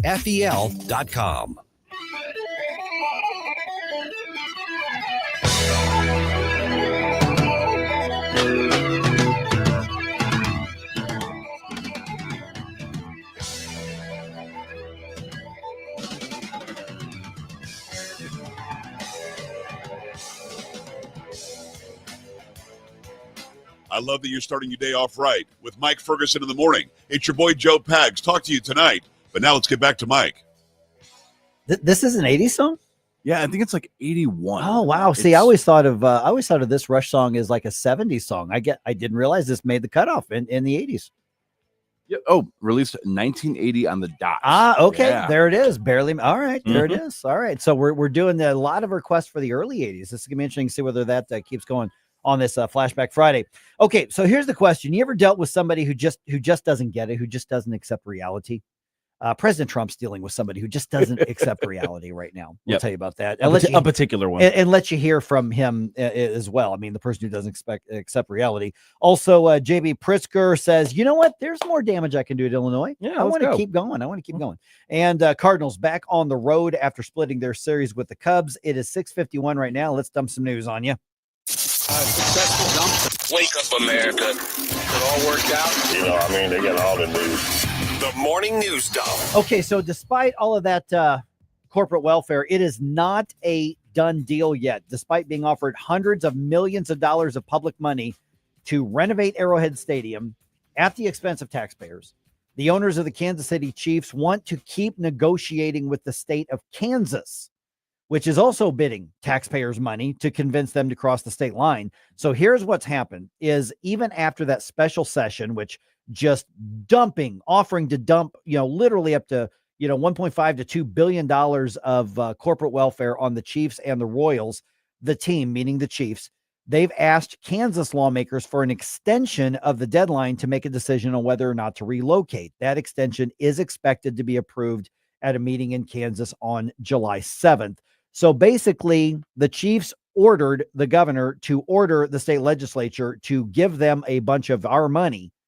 And now they went, okay, now we've got that. We're going to keep negotiating with them. What have you done for me lately? They bought me flowers and chocolates. What are you going to do? This is what simping gets you. Yeah, this is exactly what it gets you. 100%. Just saying. Yeah. I Missouri lawmakers, Republicans, listen, a bunch of you are my friends. Do you feel dumb? Do you feel used? Because you should. Yeah. I mean, are you feeling like you're engaging in the walk of shame right now? Got your heels in your hands. Yeah, because you should. Your hair's all disheveled. Your makeup's that's how the Chiefs are treating the state of Missouri right Seriously. now. The Royals have just gone radio silent, so we don't know what they're thinking on this as well. All right. Okay. Let's see here. The Pentagon chief, defense chief, backing up President Trump's statement that the U.S. military strikes obliterated Iran's nuclear facilities. Here's the story. Defense Secretary Pete Hegseth said last weekend's military operation in Iran was a resounding success. Decimating, choose your word, obliterating, destroying Iran's nuclear capabilities. And he accused the press of irresponsible reporting. Half-truths, spun information, leaked information. Hegseth cited the CIA and other sources as he downplayed an initial intelligence assessment that raised doubts about whether the nuclear facilities were permanently destroyed. Greg Clugston, Washington. And now to the guy who's not accepting reality. Iran's supreme leader, Ayatollah Ali Khamenei, making his first public statements since the ceasefire was declared in his war with Israel. Khamenei declaring victory over Israel. We won! It's so crazy. Yeah, saying the Israeli government almost collapsed and was crushed under the blows of the Islamic Republic. Yeah, he was like, "Hey guys, we blew up their bunkers, their bunker bombs with our bunkers." That's right. That's right. It's kind of the equivalent of, yeah, I got my ass kicked, but man, their knuckles are bleeding bad. Yeah, seriously. I did that with my face. Yeah, exactly. Oh my goodness. So he also addressed the U.S. strikes on their nuclear facilities over the weekend. Here's what he had to say, obviously through a translator. Today, we're celebrating. Oh, I'm sorry. That is the wrong one. Here it is. Here it is. This is what he had to say through that translator. They attacked our nuclear facilities, a matter that is independently worth pursuing for prosecution in international courts. But they failed to do anything significant. Okay, boo-boo. Yeah. Oh my gosh. Let's run with that. Okay, Yeah. shall we? Now, obviously, this is, I think, sort of there's a cultural thing going on here. Yeah. He's trying to save face as best he can. And if you noticed, a lot of people, out of these Eastern nations, they have this thing where they will lie to your face about how successful, whatever it is, whatever endeavor it was. And you're just supposed to say, okay. Right. And I guess accept that, okay, you're doing the face saving thing. We know how it went, but we'll let you have your say, I guess. Right. And by the way, do you want to get bombed again? Because have you met Donald Trump? This is how you get bombed again. Yeah. Punks up to get beat down. You say stupid stuff like that. That's if you want to get bombed again. This is how it happens. He doesn't like when you try to take his victories from it, or you downplay his victories. He's got an ego. He does. Yeah. Yes. And he will bomb you because of his ego. Yes. And mind you, the guy who's claiming victory was hiding in a bunker for the past couple of weeks. So yeah. Exactly. By the way, we can get to that one too. Oh yeah, we've already shown it. FYI. And the thing is, Donald Trump said it like on his True Social. He was like, "We know where you are." Yeah. So it's like, just good God. All right. As expected, Illinois Governor J.V. Pritzker announcing his run for re-election. Of all the unbecoming qualities that Americans hate in their politicians, they hate cowardice the most. I'd rather lose standing up for what I believe in than win by selling out those who believe in me. Oh, my goodness. All right. So basically, he's making his audition for the 2028 Democratic, presidential run. Is Right. what he's doing. So he's obviously going to be the Democratic nominee. We talked to State Representative Blaine Willauer yesterday on the program. Check out that podcast. He says, can Republicans win? Yeah, but it would be really, really hard, an uphill battle, but he thinks they really need to put everything they've got into it. All right. The Cardinals split their series with the Cubs. They each won 2 games. That is after the Cubs shut out the Birds for the second time in a row. Thursday's final score at Busch was 3-0. Okay, so those 2 losses to the Cubs put the Cardinals back down in 3rd place in the division. Cardinals now on the road, starting a series with the Guardians, who used to be known as the Indians. That game is in Cleveland this afternoon. Miles Michaelis on the bump to start that one. Game begins at 3:10. That broadcast is on FanDuel.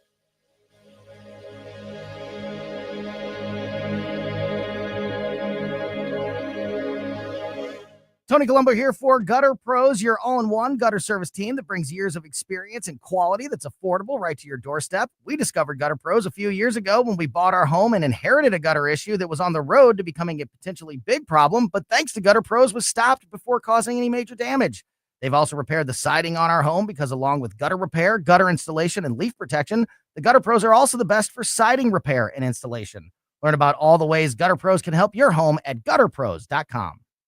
News Talk STL is proud to have Doug Voss of Safe Bunny Radio as part of our lineup each week. Doug has been a staple on the St. Louis radio airways for many years as one of the leading financial experts in the area. You can now hear Doug and Safe Bunny Radio every weekend on News Talk STL. But in case you miss anything, you can check it all out at DougVossSafeBunnyRadio.com. What else do our listeners need to know, Doug? Simply put, I focus on helping pre-retirees and retirees build, preserve, and protect retirement assets, and I've been helping my clients solve their insurance and financial needs for the past 33 years. I also strive to educate my clients on how to prepare for retirement, minimize the impact of market volatility on their assets, and deal with the challenges of increased longevity. Call me today at 844-676-SAFE. That's 844-676-7233. Doug Voss is a registered representative. Securities offered through DHL Securities, LLLP. Member FINRA and SIPC.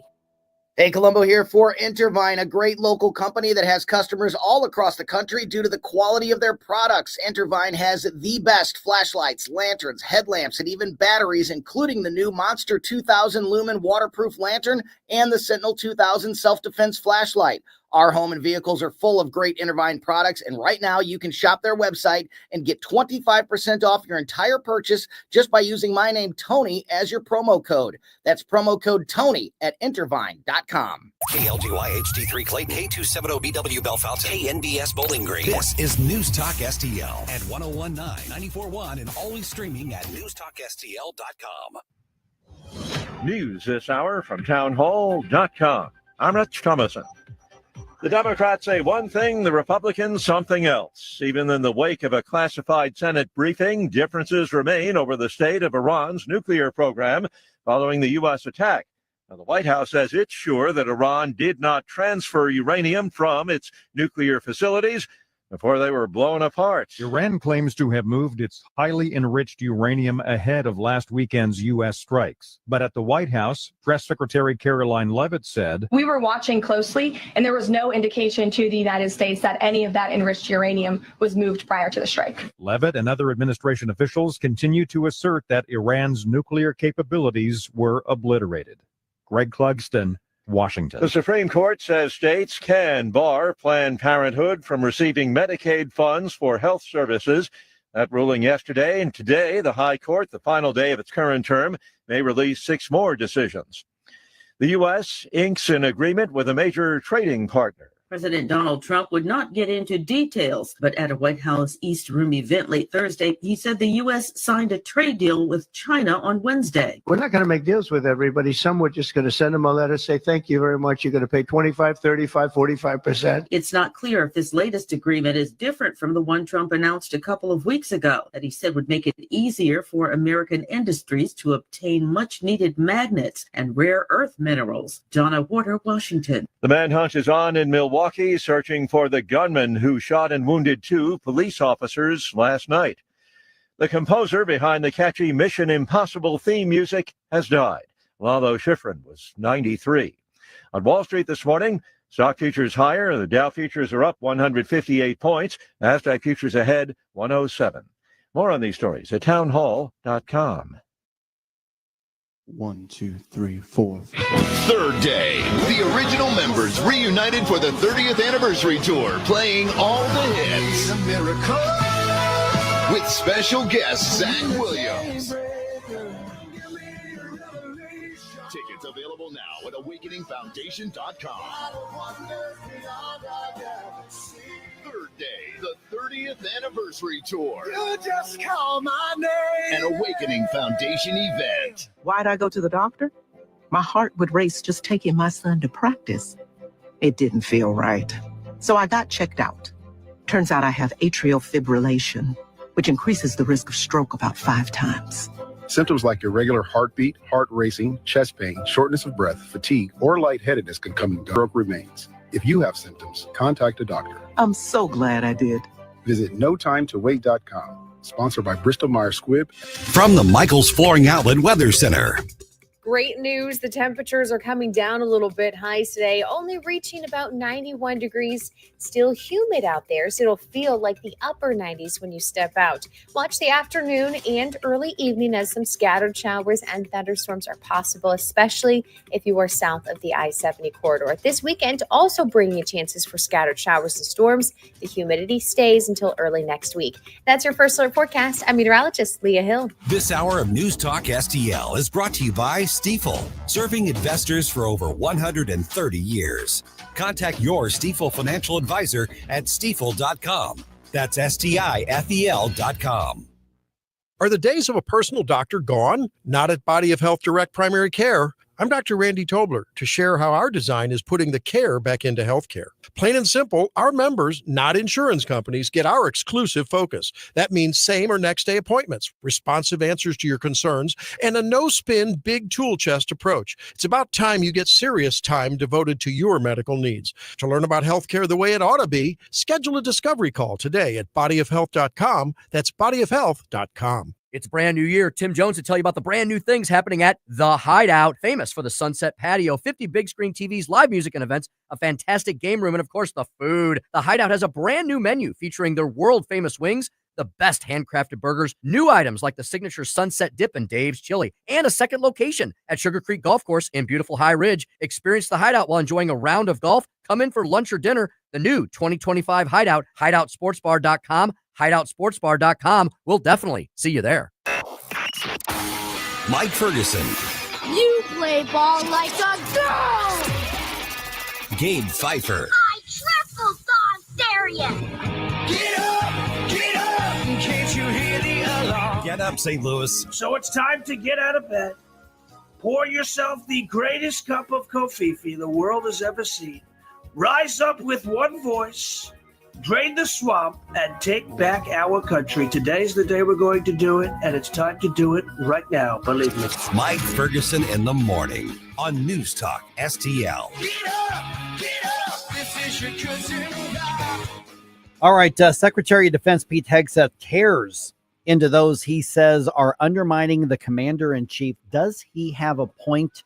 And also what the role does Congress need to have in all of this? It is 7:05 right now. And the fun continues rolling into the weekend. We've got the Randy Tobler Show Saturday morning from 6 to 9. I think I know somebody who's involved in that show. I don't know. Yeah. And we will be giving away a pair of tickets within the next 30 minutes to see some great 80s rock at the Family Arena. Dee Snider, Lita Ford, and Firehouse will be there.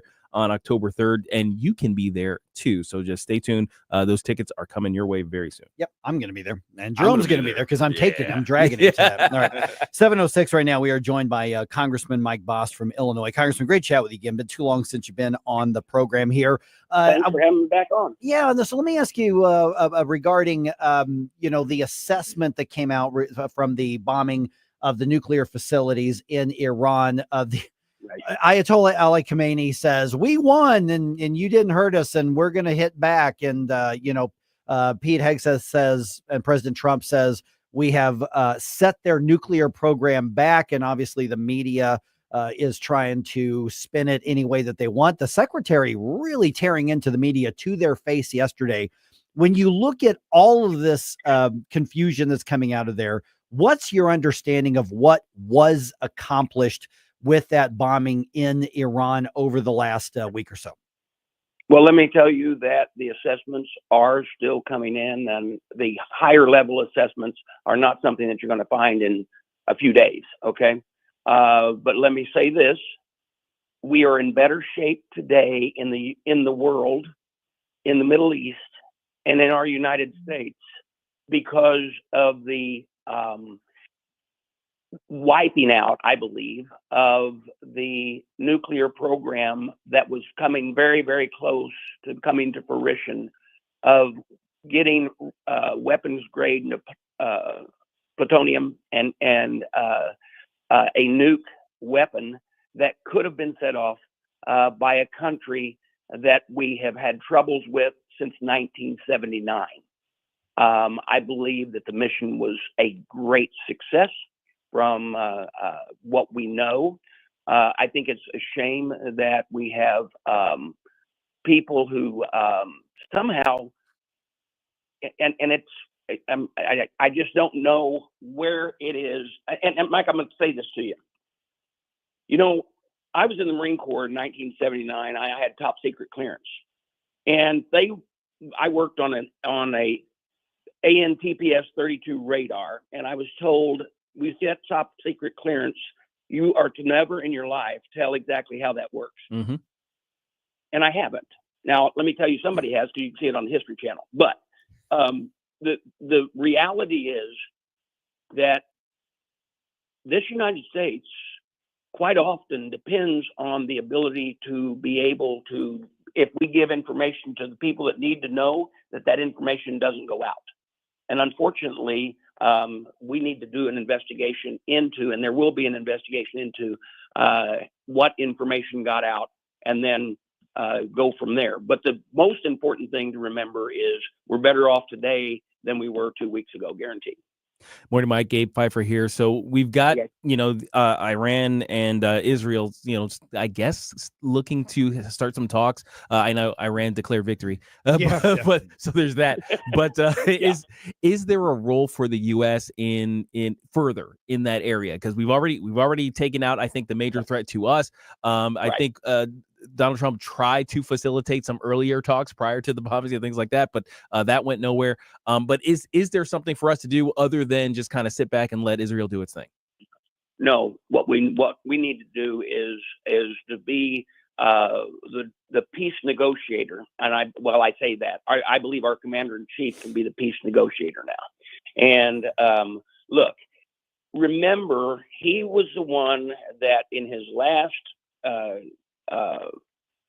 time as president got the accords, the Abraham Accords. Abraham Accords between all the nations except for Iran and two others.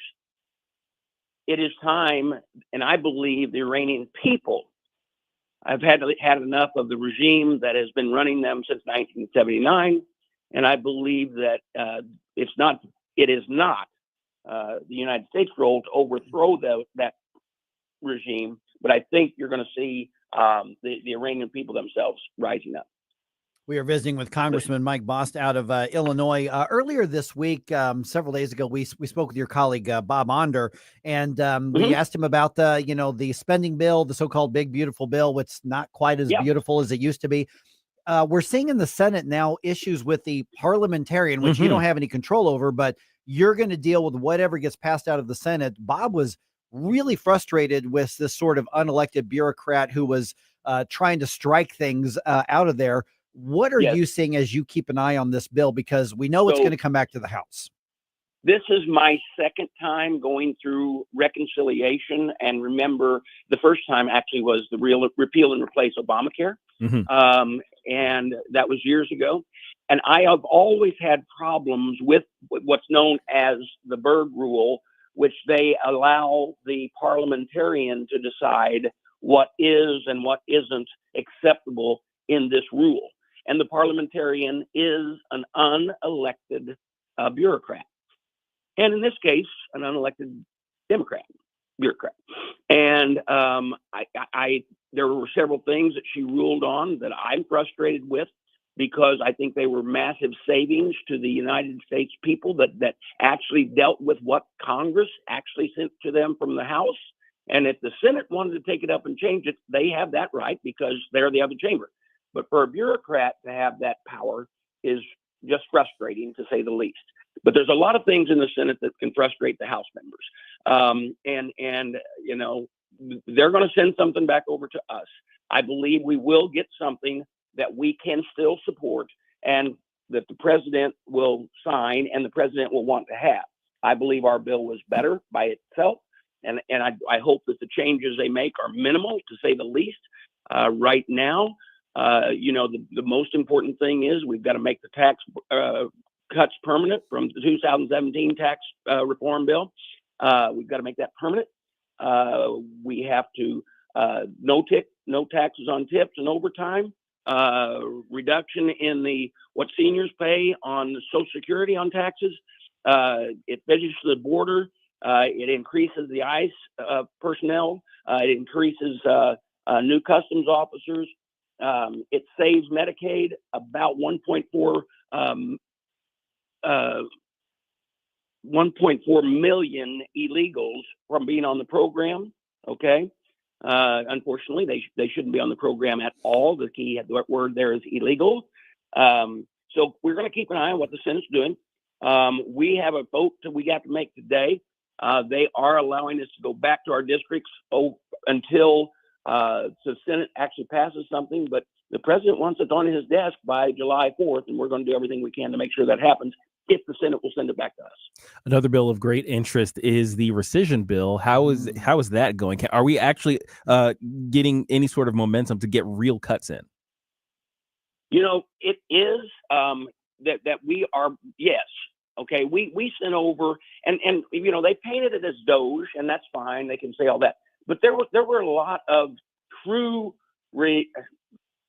savings that were done, not by Elon Musk, but by the actual members and the administration secretaries that have been appointed to certain agencies to give sensible reductions in government that the American people are asking for, and rightfully so. So we did move it out of the House. Once again, that's over to the Senate. It's a little harder to move that in the Senate, and that's because, remember, it has to have 60 votes before it gets 51 votes. I know that sounds crazy, but that's what they do over there, except for in the cases where we are doing the reconciliation, and that just simply takes the 51 votes. All right, we're visiting with Congressman Mike Bost. Real quick last question. We saw the news yesterday. You're requesting an audit of the St. Louis Postal Distribution Center. I think we've all had frustrations with the post office from time to time. What is this centered on, and what do we need to know about this? Yeah, so my office has got more complaints because for some reason, several years ago, the U.S. Postal Service changed to having their local sorting. So I'm from Murfreesboro. If you send a letter from someone in Murfreesboro to someone in Murfreesboro, it has to go to St. Louis, be sorted, and sent back.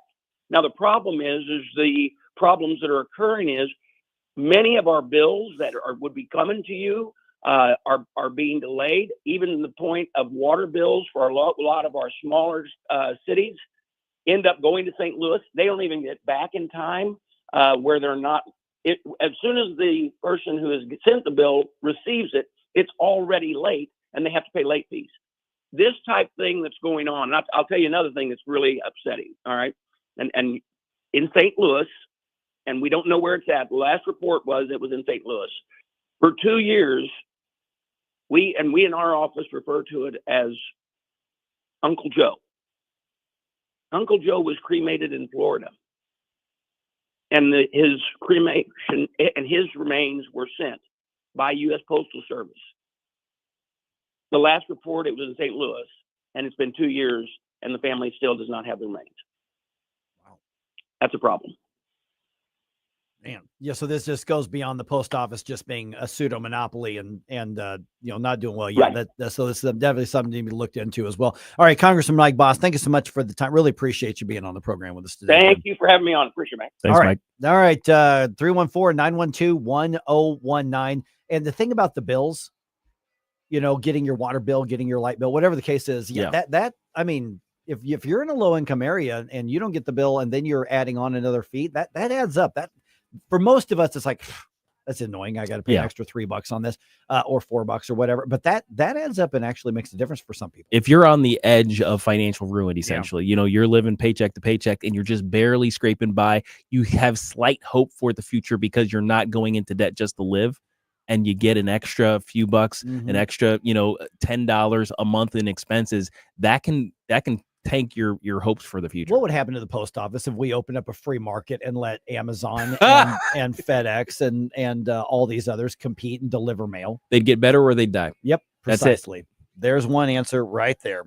All right. Speaking of the economy, because following up on that, we've got politicians who want to argue for political points. The economy's doing great. The economy's doing terrible. How is it actually feeling to you? I found an interesting survey that I'm fascinated with. I'll tell you about it right around 7:20.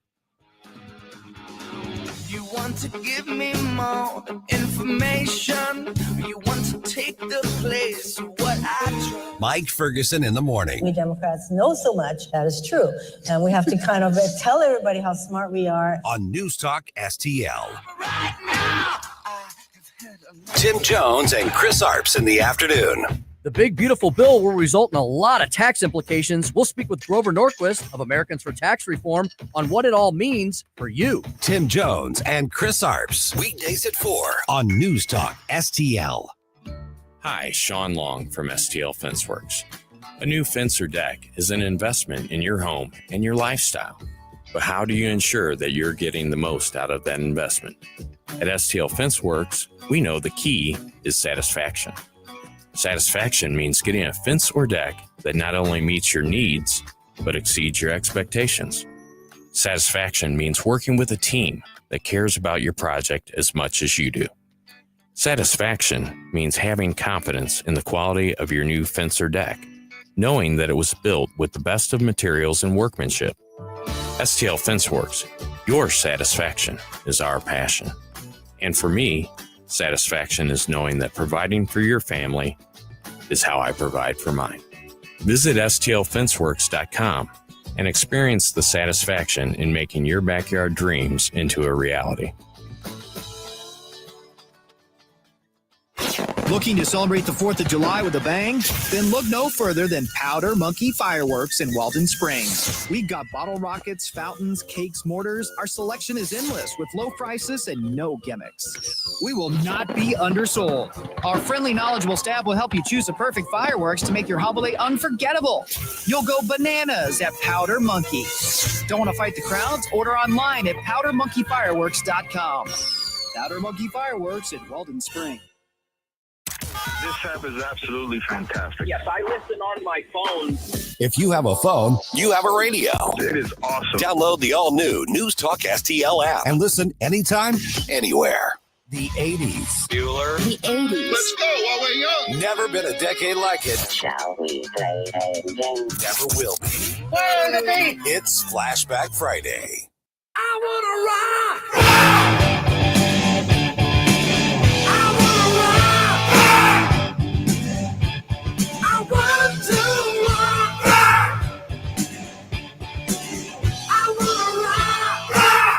Hi, this is Jefferson County Councilman Billy Crow with a reminder to check out our new show, Jeffco Patriot Radio, this and every Sunday at high noon. Now, back to the Mike Ferguson in the Morning Show.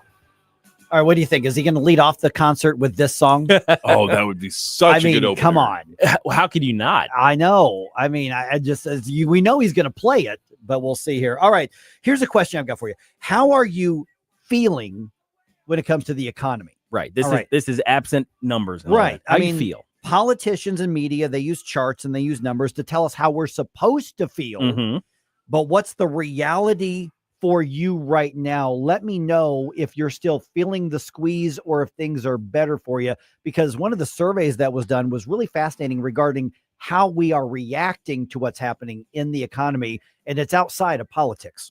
Also, given that it's Flashback Friday, if you're interested in hearing the song that you just heard, on Friday, October 3rd, Mike and I are going to the Family Arena in St. Charles for a night of great 80s rock. We're going to see Dee Snider, Lita Ford, and Firehouse in concert. You can be there too.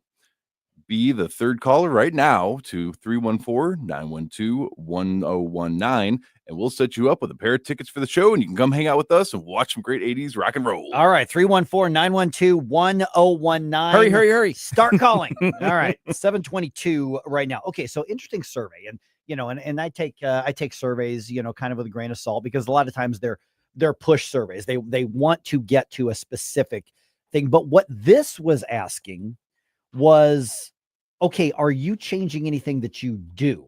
So it wasn't really, pushing, how do you, approval, disapproval. Okay. Stuff like Okay. that. So this would Right. be, to me, it sounds like a more accurate way of gauging these things. I would think so. Yeah. Okay. So the survey was conducted by a oh man, those phone calls went. Jeez. Okay. Here they come. We're gonna have to do this again. All right, by a company called Pop Menu, and they just looked at a bunch of other data, and they did a survey here, and it says 67% of Americans are reducing spending on something or everything.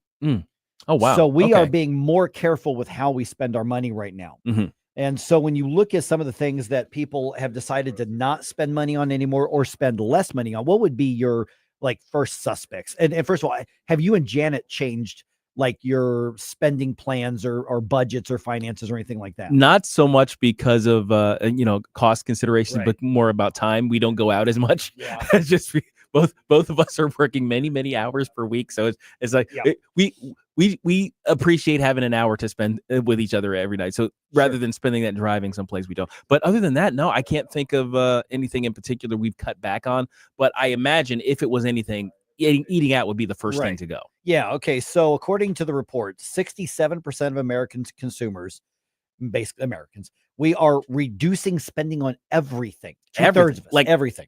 Across the board. We're going to find a way. We're going to save money on everything. Wow. Over half of Americans say we're not going to buy as much new clothes, shoes, stuff like that. Okay. All right. I can see that. I see. I'm in that category. Okay. I think literally this year, I think I bought a pair of shorts for the summer, and I bought one button-down shirt, and that's all I bought this year. Now, how different is that than previous years? Well, and the only reason I bought the shorts is because my old ones wore out. Yeah. From last summer. I think that's more about us. Because, Yeah, I'm the type of guy who's going Yeah. to wear it till it falls off, kind No. of thing. And it's like I don't buy clothes to begin with. I used to see okay, that's a funny t-shirt to wear on camera and Amazon. I just don't buy the stuff anymore. Oh just yeah, I don't guess do it. there is that actually. Yeah. Almost half, 49%, reducing spending on entertainment. Okay, that's movies, clearly concerts, stuff like that. I don't go to the movies anywhere near as much as I used to. That's true. Now, partially that's because movies are trash now. A lot of them are. No, because guys, if you don't know, by the way, I'm a nerd. I like comics and superheroes and sci-fi and fantasy and all that stuff. And there was kind of a heyday in the big Marvel movie age, right? Where you'd have Iron Man, you'd have the next Thor movie and a Captain America movie, and they would kind of come out every year, essentially, like three movies every year for 15 years. There's a good run of those movies, the Marvel movies, and they were really good. They made billions and billions of dollars at the box office because a lot of us thought they were really good. Then they stopped being good. Yeah, and so that change to me was less about saving the money as or maybe you could count that as saving the money because I'm not going to waste my money. I can watch trash TV at home. That's right. Well, I think the last two movies I've gone to in the last year, I think I've gone to two movies. I did go see Nosferatu. Okay, yeah. which I thought actually was pretty good. I hear that one was it was really well done. Now it's really, really dark and intense. Yes. So if you're not into this is not Bram Stoker's cartoonish. This is It's really scary. intense. It well, and it's very creepy. Right. Very creepy. And then Reagan, when we had that's right. we had our showing. We did go out to see Reagan. We saw Reagan. But other than that, and this is one of those where I'm like, I don't need, I can make better use of that money. Whereas before it's like, well, that looks okay, I'll give it a shot. Right. So I'm really going to have to be interested to go see something. Otherwise, I'm not spending the money on it. I suppose we're all making these choices very, I mean, it may be kind of a nonchalant way that we're just making these economic choices on what we purchase. And it feels less like a response to the economy and more just a general response to our preferences, but ultimately it's a value decision, right? It's I'd rather spend money on this rather than this. I almost never go out to eat that much anymore. Now, I mean, you're eating real clean, but that's the thing is I eat really, really clean. So Mhm. that's part of it. But now if I want to treat myself to like a Euro or something, I'll run out to Mario's and grab something out there. But I used to go out to eat pretty often, as a social thing and just to get out of the house or whatever the case is. Money is a consideration. I'm like, why am I spending that much money? Because the prices have all gone up. Yep. There have been inflationary prices, and going out to dinner used to be, 15 or 18 bucks for me. Well, it's 25 or 30 now for me. So I have made a conscious decision to not eat out as much as I used to. And a lot of people are doing the same thing here. It makes sense. Yeah. And about a third of us are actively trying to spend less money on groceries. Yes. Now I have seen that. I have seen a lot more people kind of, that clearance area at the grocery store or at the Walmart or what have you. It gets sparked much faster now than it used to. It's like people are gravitating towards, those cheaper deals. And I think that's why you're seeing a lot more people look to places like Costco and Sam's and stuff like that. Absolutely. You're going to spend more to buy it in bulk, but it's going to last you a lot longer, as well. But I'm just more careful. Like for instance, I mean, and it's true, every weekend I'll or Friday or Saturday, I'll run out to Nutrition Stop and I'll get specific things. But what I'm finding is that lasts me a lot longer, and I am taking the money aspect of it into consideration. Right. About a third of us, and I'm surprised this number isn't higher, are actively auditing our streaming subscriptions. Oh, as you should. But that should be 100%. Yes. Make sure that you're not paying for something that you're not watching, and or that you forgot about that's automatically being deducted. Right. Pay attention to your credit card bills for crying out loud, people. But I imagine people are just kind of doing that naturally. It's interesting too because, I would like people to be more economically considerate because the lack of saving that among American people is terrible to me. Like the fact that we don't really save money in this country is terrible. And I hope people get more economically literate so that they can reorder their finances in that way. And it seems like we're naturally gravitating that way. I think the difference right now than what we've seen in the past may be that we're not doing it in a panic. Is that right? Yeah. Is that the feeling that is it just me or? Yeah, because I think it's like, okay, well, let's think about this, because I think there's a high percentage of people who still are worried about the possibility of recession, although it looks like we've avoided. Oh yeah, because I mean, you asked me 3, 4, 5 months ago, I'm like, I think we may be headed into a recession, but it looks like we're going to avoid that. But people are still like, okay, that was a close one. Maybe I should be more careful. Yeah. On average, according to this report, the average person spends $115 on restaurants per week. Most of that being fast food. Oh yeah. So that I'm just going to run by lunch and go grab whatever at whatever fast food place through the drive-through. Well, that's 10, 11, 12 bucks. You do that 3, 4, 5 times, and then you go get dinner with, it adds up. Yeah. DoorDash. Yeah. DoorDash, $235 on groceries every week. Those are easy areas for people to cut back on as well. So this is interesting that people are still, regardless of being told, hey, the economy is in a lot better shape than it was. And I think that in general it is. People are still not behaving as though we're in the clear. Right. That's true. Now, could it be just that people are reacting, they're gun shy because they've been burned by the economy in the past? I mean, that period of inflation under the Biden administration was pretty much among the worst in decades. Yeah. Since Carter. Yeah, it was the fastest growth in inflation. So it could just be that we're wary of that. That actually burned us. over 1 in 5 are cutting back on charitable donations. Now that hurts. That always hurts. Every time the economy takes a hit, so the charitable donations go down. Yeah, exactly. All right, we got ourselves a winner, right? Yes, we do. So we just need a first name. Who's going to go see the show? Well, it turns out that sometimes if you bring us donuts, the universe rewards you with free tickets. Oh. So, Allison, congratulations. You were caller number 3. All right. Sorry to everybody else. Our lines were blowing up there for a moment. We'll do it again. Yeah, we'll do it again. Definitely. Yeah, don't worry.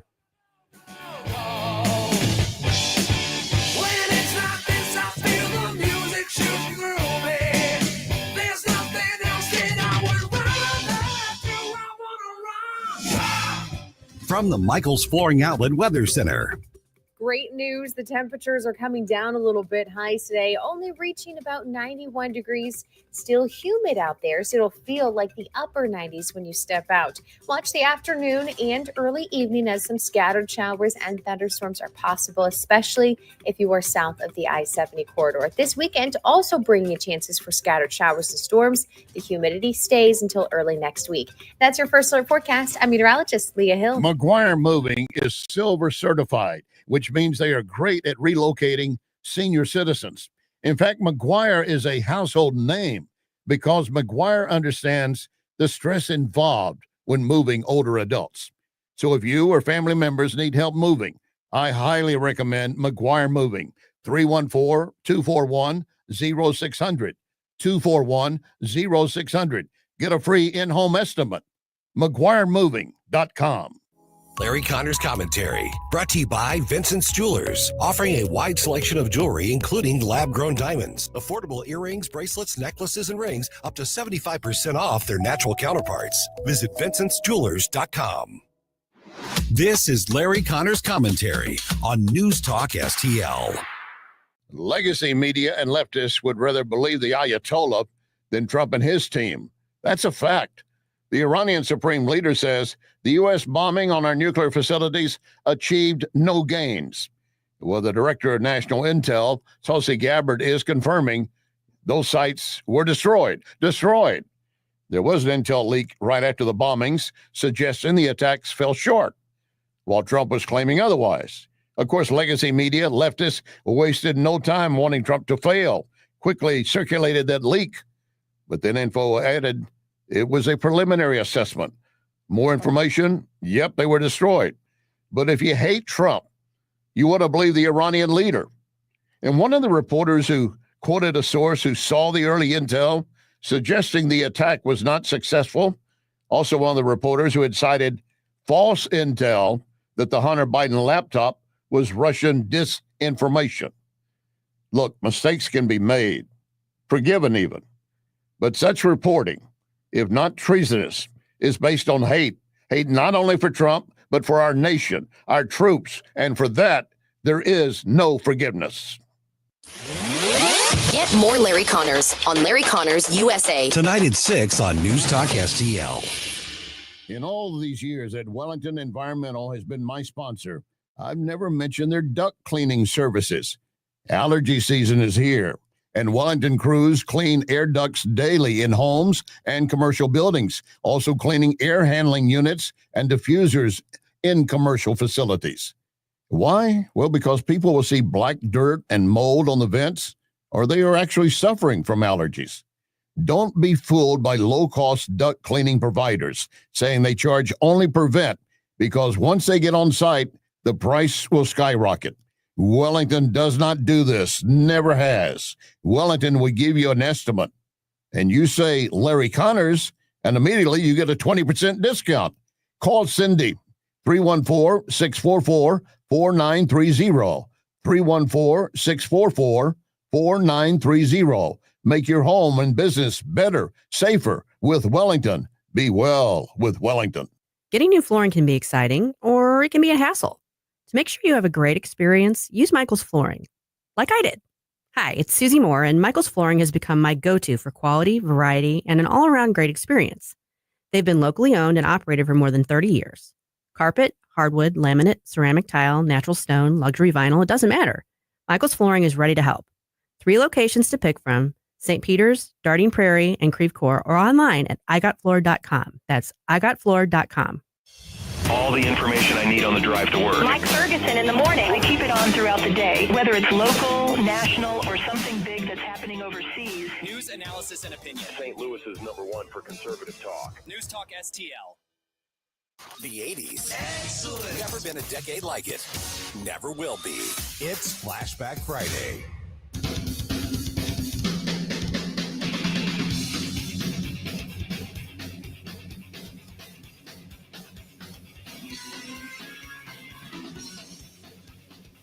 Hi, it's Randy Tobler here.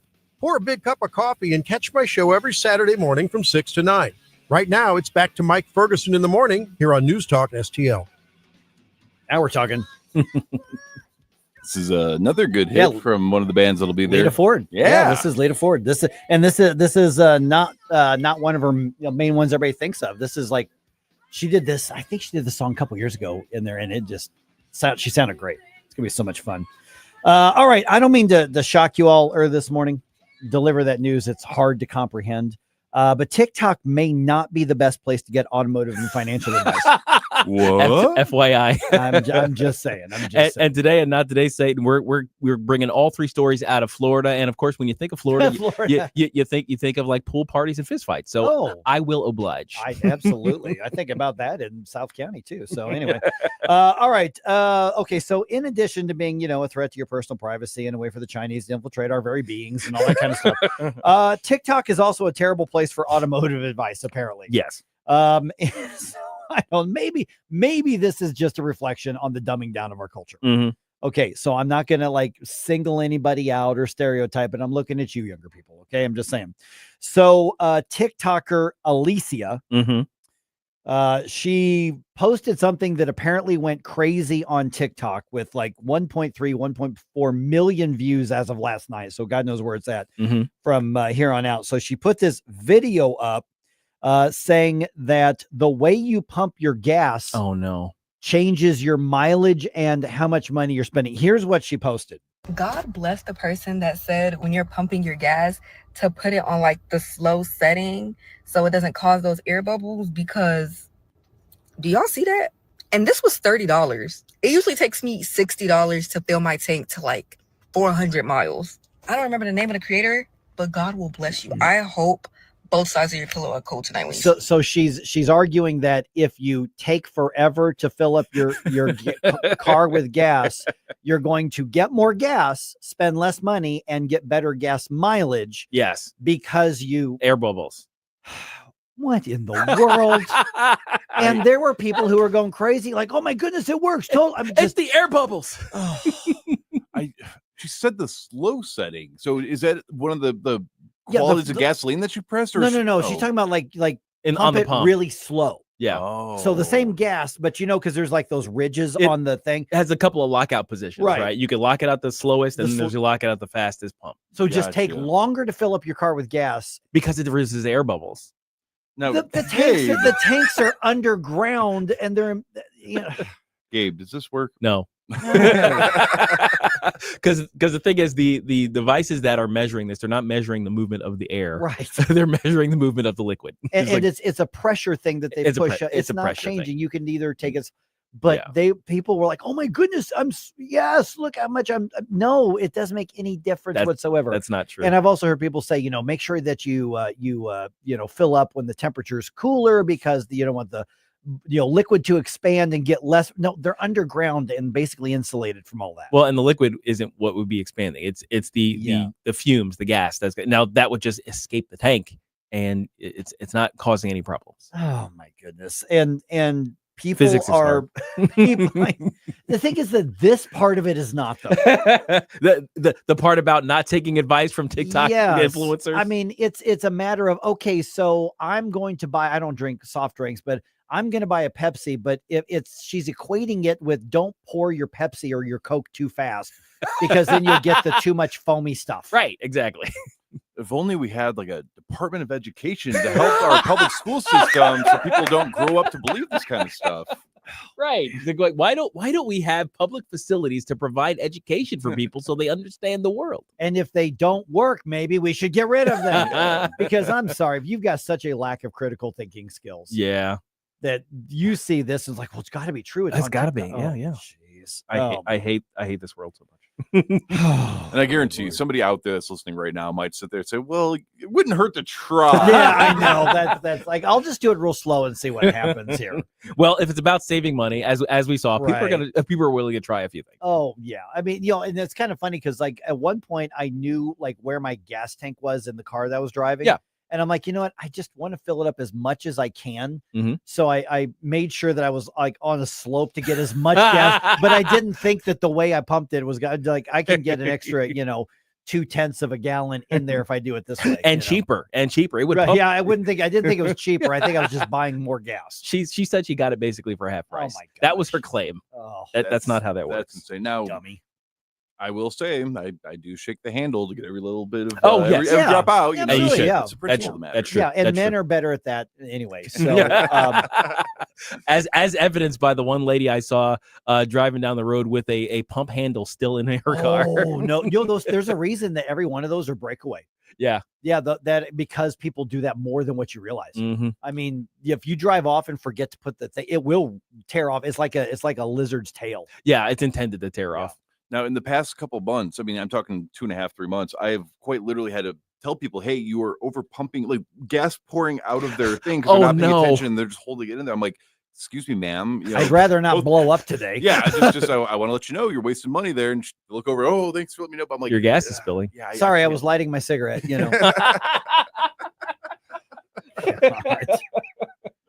Oh my goodness. All right, this is in radio what we call a segue. Okay. Speaking of wasting money, the Missouri legislature. Yes, they're good at it. See what I did there? Yep, they're really good at wasting So money. that last special session, we mentioned to you yesterday that the legislature there's talk now that they might go back into another special session because the property tax part of the bill that was passed is such a mess, such a debacle. They're now admitting this is probably going to get struck down in the courts because it was so poorly done in the push to give that corporate welfare to the Kansas City Chiefs and the Kansas City Royals to keep them in Missouri. Mhm. Well, now we're learning that the Royals and the Chiefs, not only are they not making a commitment to take the corporate welfare and stay anyway Mhm. after they demanded it. Right. I mean, what you have here are some billionaires who told our state government what to do. And they did it. And they did it. Mm-hmm. And so the Chiefs in particular are publicly still negotiating with Kansas. So the That's so bottom, disgusting. so the bottom line here is that Kansas has basically, they passed legislation to say we're going to offer to put up, these bonds to pay for up to 70% of your stadium if you'll move over the state line. Right. Missouri's lawmakers, at the order of the Hunt family, basically said, okay, well, here's up to 50%, like $700-800 million of stadium renovations and luxury boxes and all that kind of stuff in order to convince you to stay here. You've already got the stadium. So the Chiefs have basically said, okay, got it. That's your offer. Hey, Kansas, let's start talking. By the way, you gave us a June 30th deadline. That's not going to work for us. We need you to extend that. And this Kansas legislature has indicated they're going to do what the Chiefs are telling them to do there as well. Why are we accepting a bunch of billionaires just telling our state governments what to do? Right. So basically what we're seeing is Patrick Tuohy from the Show Me Institute was on the show here. We've had several members of what remains of the Freedom Caucus of Missouri. They have been proven right. Absolutely. About this. And so Patrick Tuohy said something I thought that was incredibly pointed in summing up this whole thing. And I wish I could take credit for it. I wish I'd thought to say it this way, but Patrick did. And he said, you may love your team, but your team doesn't love you back. Right. And so what you have here is, we took him out on the date. We bought him the flowers. We bought him the chocolates. We rented the limo. We did all the things. But at the end of the night, they're still deciding who they're going to make out with at the end of the day. Yeah. Okay. So the basically the Missouri lawmakers, essentially, you're doing the walk of shame right now. Maybe you'll get a call back tomorrow, but you just got used. Played. You got played, and we all warned you about this. And so when the next election cycle comes around, if you voted yes for this bill, you voted yes for this package, do not go on there and make your primary campaign pitch how fiscally responsible you are. Right. Yeah, absolutely. And honestly, I demand a mea culpa. I want you to in your campaign say, you know what, I made a mistake. That was not good. Yes. That was I will respect that. I would absolutely respect that. I would absolutely respect a pledge to not do that kind of thing ever again. Say I learned my lesson. I learned my lesson. Just saying just that would gain you so much credit. Oh my goodness. It's just the thing is I can't even say this is unintended consequences. We warned you. Right. This is the point, actually. Oh, good Lord. They All were right. using you for negotiations. All right. Let's get on to Friday at 7:50. You know what that means. Not today, Satan. Here on 101.9 94.1 News Talk STL, right after the musical stylings of Lita Ford.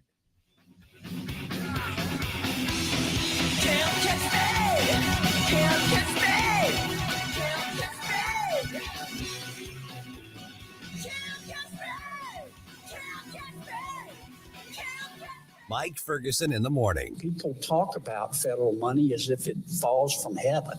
We thank heaven for it, but it came out of people's pockets. On News Talk STL.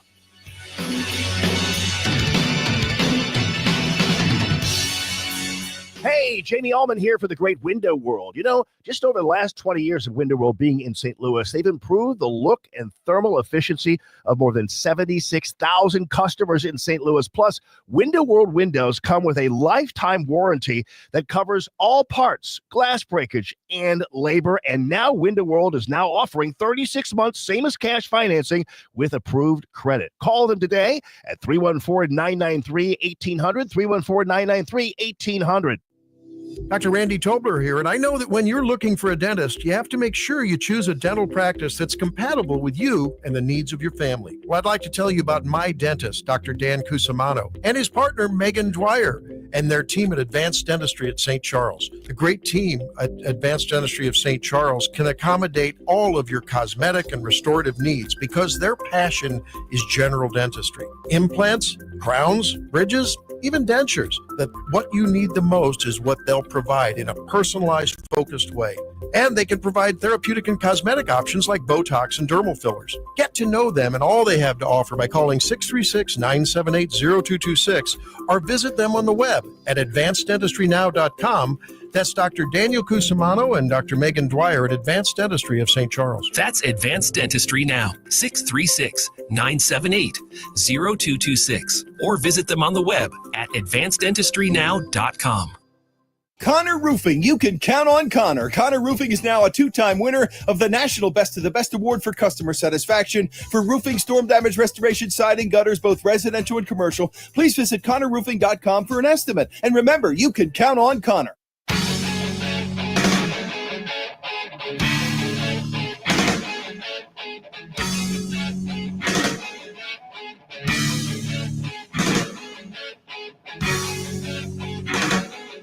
Hey there, Tim Jones here. Make sure you join me and my buddy Chris Arps this afternoon from 4 until 6 p.m. right here on 101.9 94.1 News Talk STL. Right now, let's get back to more of Mike Ferguson in the morning. On Rumble, Vicky says, I think the Cardinals are next. They don't care about us. And you know what? I would actually normally, just kind of go, well, I haven't heard it. But the lieutenant governor last week on the show mentioned the Cardinals. Yeah, sure getting did. a piece of this action, too. Now, the only difference here is that they're not going to build in Illinois. No, there's no way. Yeah, you can't. I mean, it's uninvestable because of the state government over there, and there's no population, on that side. That's the only protection the Missouri said. But they don't really have anywhere to go. Yeah, but I completely agree that the ownership of the Cardinals, they're not vested in what this is all about. Baseball. This is a business. True. We want as much profit as we can possibly get. I mean, that's just the way that it is. All right, 7:50 right now on the dot. That means you know what? It's the weird, the wacky, and the worrisome. These are the stories that make you say, Look all the devil. Oh, hell no. This can't be happening, man. This ain't happening. Devil. Somewhere to be sure. Not today, Satan. Not today. Amen. all right, donuts were the key to trapping a bear caught enjoying a Florida family's hot tub. What wide world of sports is going on here? All right, so the Florida Fish and Wildlife Conservation Commission said The bear was spotted in a Punta Gorda neighborhood this past Sunday. The Bruin was caught on camera taking a soak in a resident's hot tub before taking a 6-hour nap in the backyard. You know what? I'm not going to lie. You could probably entice and trap me with a hot tub and donuts too. Yeah, seriously. I mean, I'm saying I'm not mad at the bear for this one. I mean, think about that afternoon that the bear had. I go in there. There's a hot tub. There's a box that says Mario's on it. Exactly. Hot tub soak, 6-hour nap. Yeah. Oh, come on, man. I don't blame the bear on this one. That sounds like a great afternoon. I get it. Hey, you left the pool open. Yep. It's your fault. So the FWC personnel used they call it hazing techniques to encourage the bear to leave the property. That's basically you make loud noises and you kind of charge at the bear to kind of give them a go. And it ended up scaling a tree in a nearby vacant lot. Now the bear descended from the tree on Monday. So the bear spent Sunday in the backyard of the resident's house. Went over to the neighbor's yard, basically climbed the tree and stayed there until Monday. But after he came down, he was ensnared in a trap baited with donuts. And the FWC said this is what led to its relocation to a local state park. So yeah, and yeah, you can absolutely catch me in a trap baited with donuts as well. Yeah, I mean, I'll even I know what's about to happen, but I'm still going to go get them. I will accept it. Yeah, I accept my fate. The donuts are a fair trade. Right, yeah. All right, now in our second story here, I bet that all you guys out there in the St. Louis area with a pool have been putting it to good use of late in order to beat the heat. Now imagine you're surprised if one morning you had the same experience as a Florida man who woke up to find a trespassing alligator out for a swim in his.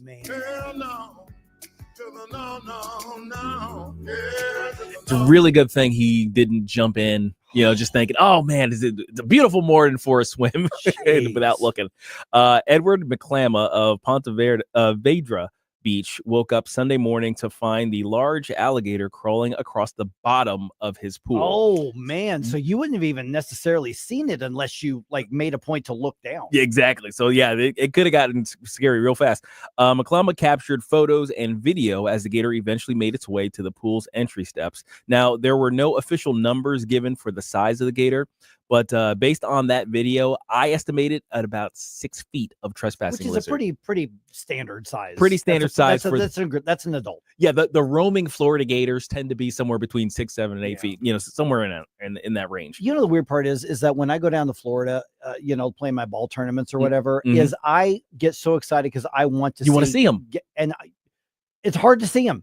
They're not everywhere like you think they would be, and then these people just have to look at their backyard. Yeah, exactly. You just walk outside. Oh, there's a gator. Yeah. Another one. Another dinosaur. Yeah. The Florida Fish and Wildlife Conservation Commission sent a trapper to that home, and the reptile was eventually fished out of the water and sent back into the wilderness. Now, in our last story, this is an oldie but a goodie, and kind of an quote only in Florida thing, with a judge literally taking an argumentative lawyer out back for a beating. What? Wait, what? Wait, but what? Yes. This actually happened. Now, this story is from back in 2014, but I had to share it because some video started circulating again. Okay, so this is one of those going around on social media. Media. So what actually happened? Okay, so this was in Brevard County. Is a Brevard County courthouse where a heated argument between Judge John C. Murphy and public defender Andrew Weinstock led to a fist fight. And part of the exchange was caught on camera. Judge Murphy was telling Weinstock to sit down. But Weinstock was arguing that he had the right to stand for his client, at which point Murphy says, quote, "If you want to fight, let's go out back and I'll just beat your ass." Now, Weinstock immediately says, "Let's go," and heads to the door. Wow. So now, according to Weinstock, he thought they would just talk things out. Okay, so it took two deputies to break up the fight. So they literally fought. They actually fought. They went out into, you heard the door open. They went out into I guess the hallway or some other back room or something like that, and you heard yelling and thumping and all kinds. Oh, of stuff. wow. Yeah. By the way, Brevard County. You remember we played that soundbite from the sheriff who's like, if you charge our officers, you're going to kill you. Graveyard. This is the same county. This is the same county. Same county. Not the same guy, but the same county. They don't play out there. No. So Weinstock, the defender, did not return to the courtroom. Oh, wow. And when the judge came back in by himself, everyone clapped.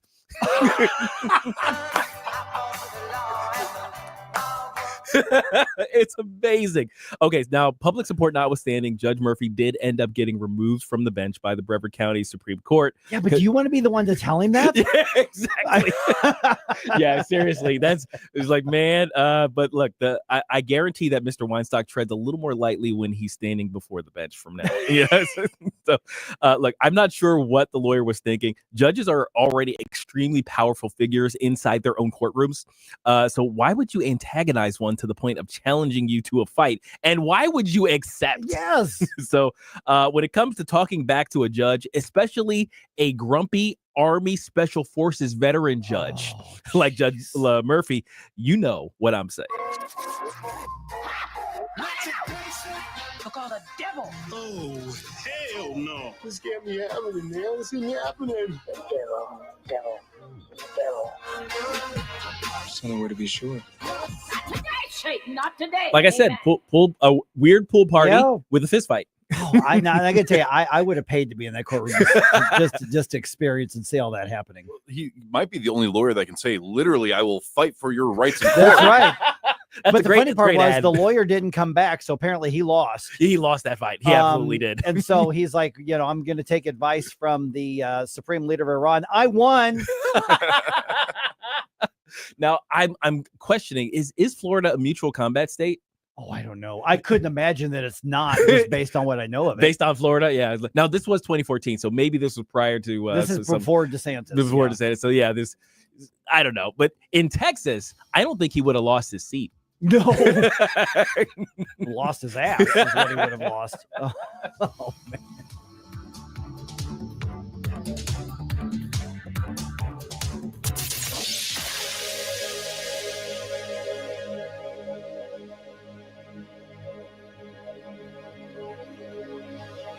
Summer in St. Louis means one thing: Cardinals baseball.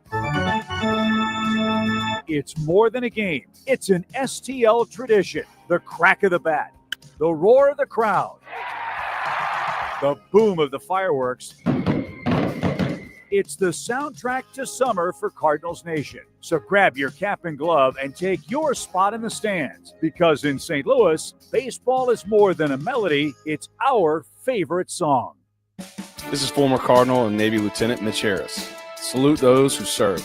Join the Cardinals on Friday, July 11th for Military Appreciation Night, presented by Boeing. With a special themed ticket, fans will take home an exclusive Cardinals 40-ounce tumbler, honoring all 6 military branches. Arrive early for a powerful pregame concert by the U.S. Air Force Band on the Budweiser stage. And best of all, a portion of each ticket benefits USO Missouri. Get your tickets at cardinals.com/state. St. Louis Cardinals for the Lou.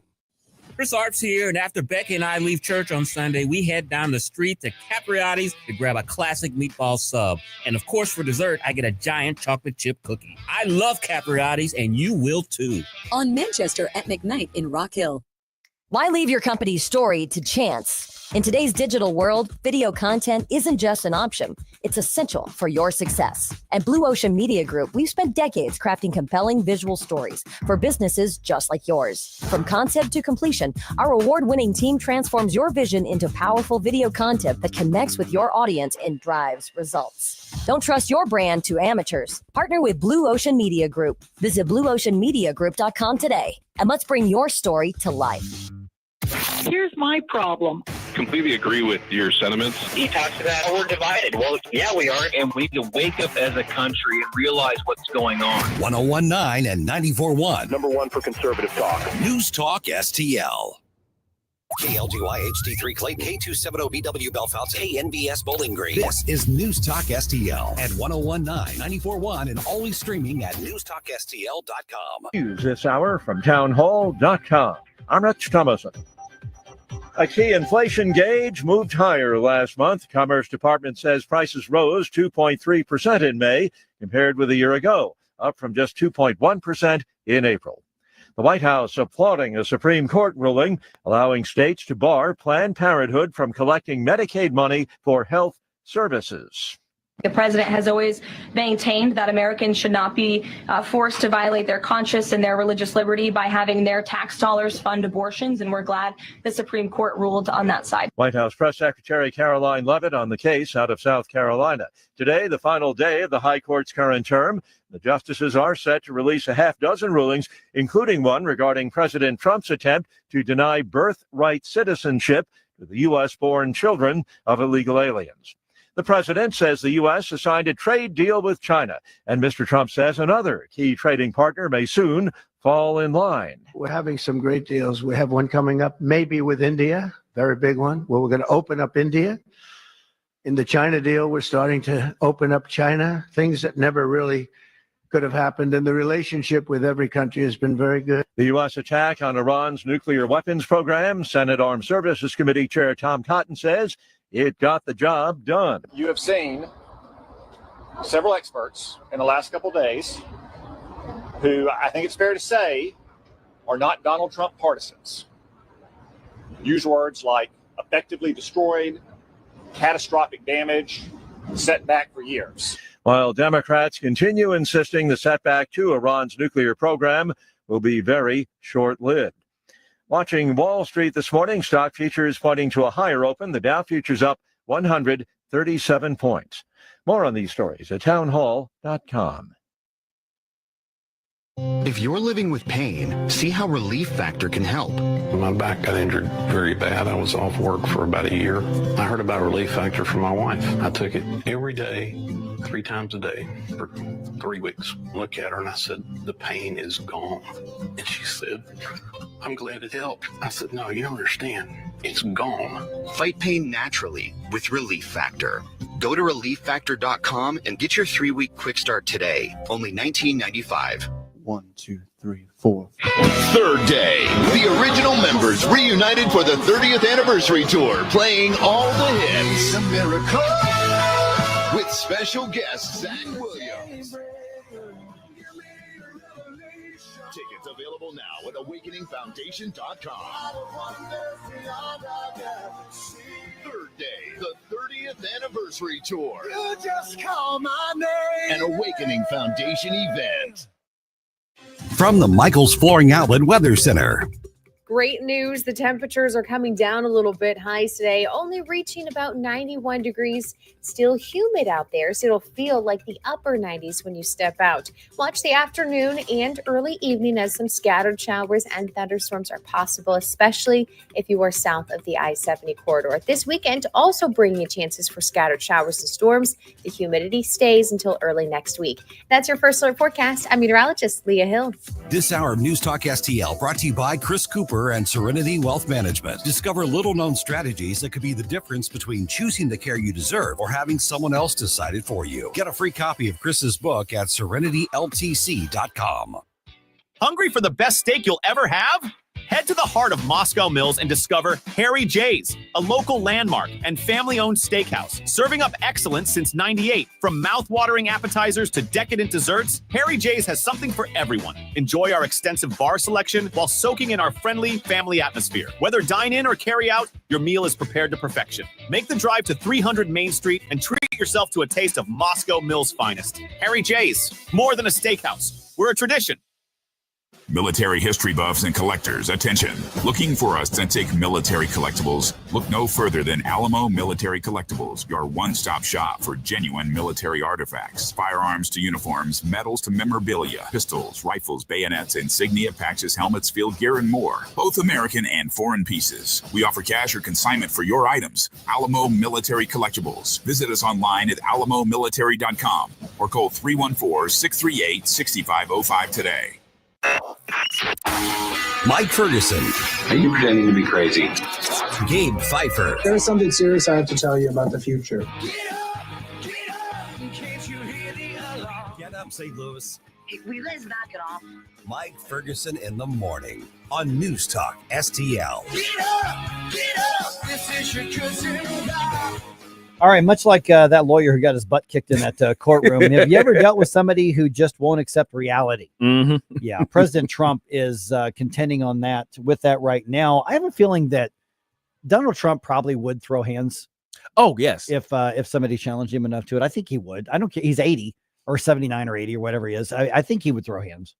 Yes, but he regards himself as a young, vibrant man. So he's young, gonna, vibrant man. Yeah, That's yeah. right. All right. JB Pritzker says, you know what? There's still more damage I can do to Illinois, and I'm ready to run again and inflict it. He's not going to run, but, you know.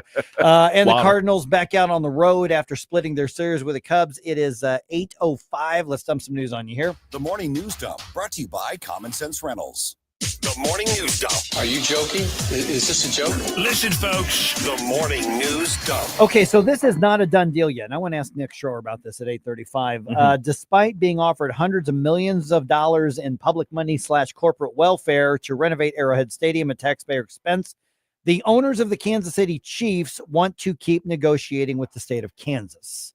This is really, really arrogant on their part. And really, it just shows how stupid the result of that last special session was. Yeah, I mean the legislature got played. That's that's the rub. That's the clear and present reality of what just happened. And the thing is, it could have easily been avoided.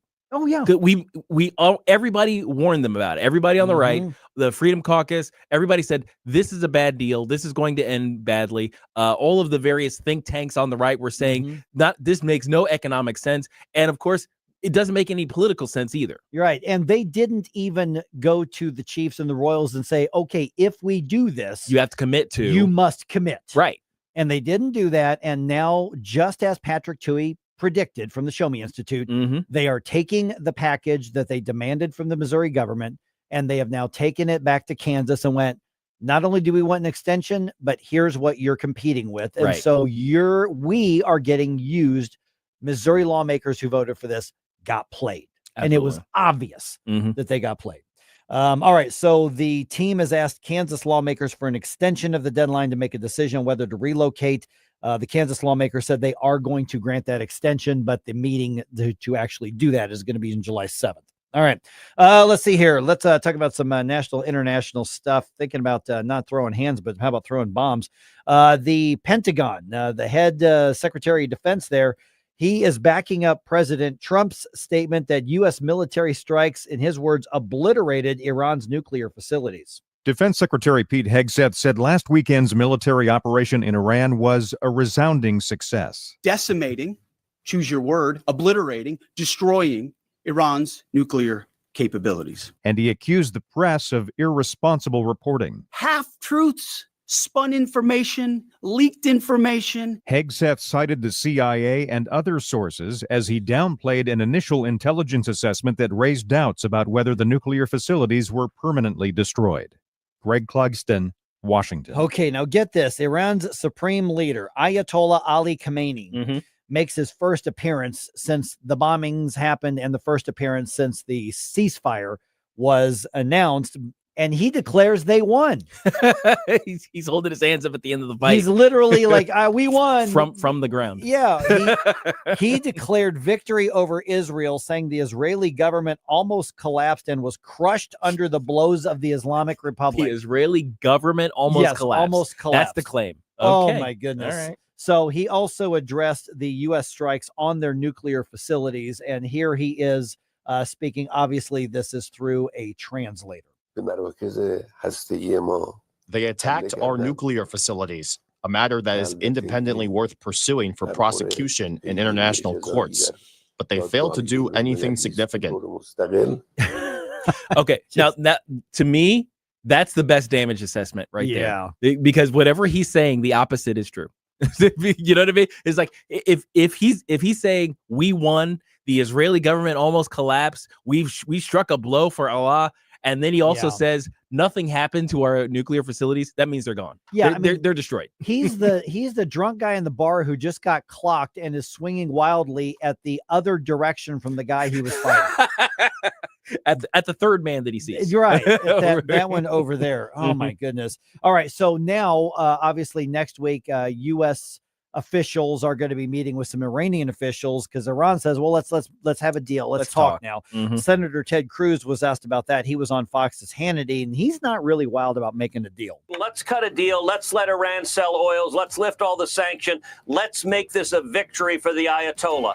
Understand this, Ayatollah still hates America. He chants death to America, and he's been trying to murder Donald Trump. Okay, so that's why I think President Trump in his statements has been pretty spot on. I don't care if we get a deal. There's nothing Iran has to offer on this, especially saying let's go talk. And they're talking stuff, saying we actually just won this. And he's promising, by the way, he's promising retaliatory hits against the West, against the United States. Right, that's right. So what leverage are you going to bring? He's promising to sue us. Yeah, go ahead. At the International Hague, court. Yeah, it's like, all right. Yeah, go ahead. You know what? Listen, get whatever decision. International law does not apply. We just don't care. While they stand in the we're building one of the we few financed. we're one of the few countries when Republicans are in charge that ignore international courts. They have no say whatsoever. All right, Illinois Governor J.B. Pritzker, as expected, announcing that he is running for re-election. The governor waddling for re-election, not running, waddling. The governor telling supporters at a rally in Chicago that he's going to fight for his values, which, by the way, I completely believe that. I believe it too. And he says he's always stood for those values. Here's what he had to say. Of all the unbecoming qualities that Americans hate in their politicians, they hate cowardice the most. I'd rather lose standing up for what I believe in than win by selling out those who believed in me. Okay, was there any state government and at his direction that was more cowardly than J.B. Pritzker's Illinois government in the way that, in particular, I mean, you can pick example after example, but let's go back to the COVID tyranny. Yeah. Was there any more of a coward? Maybe Gavin Newsom. Maybe. But you want to talk about cowardly and taking that cowardice and inflicting it on everybody in the state. J.B. Pritzker is not just somebody with whom I disagree. It's like Sam Page. He's a really terrible human being. He's a bad person. Yeah, really is. All right. This is speaking of bad people. Look at that, a segue. Nice. Scam artist. Yeah. Older Missourians, it turns out, top targets for scam artists. You know who the Better Business Bureau says, in addition to older Americans, who tends to get hit with scams more than others? Who's that? The youngest. Oh, the kids. The kids. Because they believe everything. Well, right.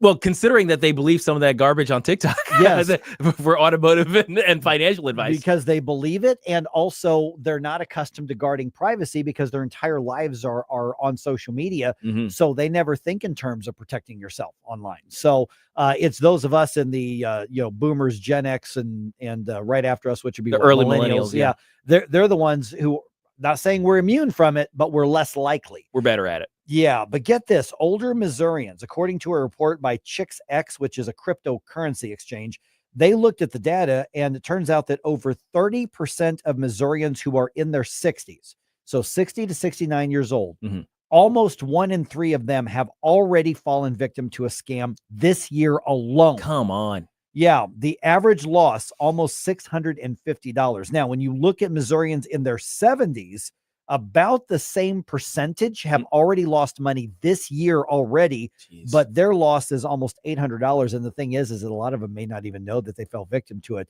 They just thought that they had to pay off that thing that they forgot about or didn't know about from the government. Yeah. Or from the bill collector, whatever it is. And you think things would have gotten better now that, I mean, everybody's got caller ID. If you got a cell phone, and most people still have cell phones. I mean, there are very few people have landlines anymore, let alone landlines without caller ID. Right.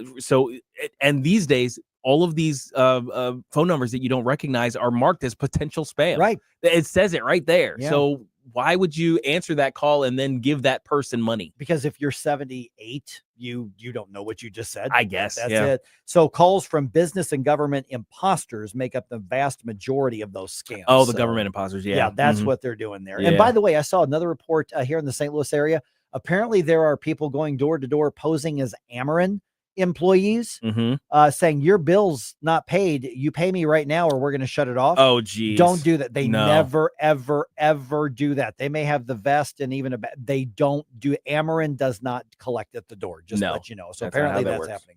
All right. The Cardinals split their series with the Cubs, each team winning 2 games.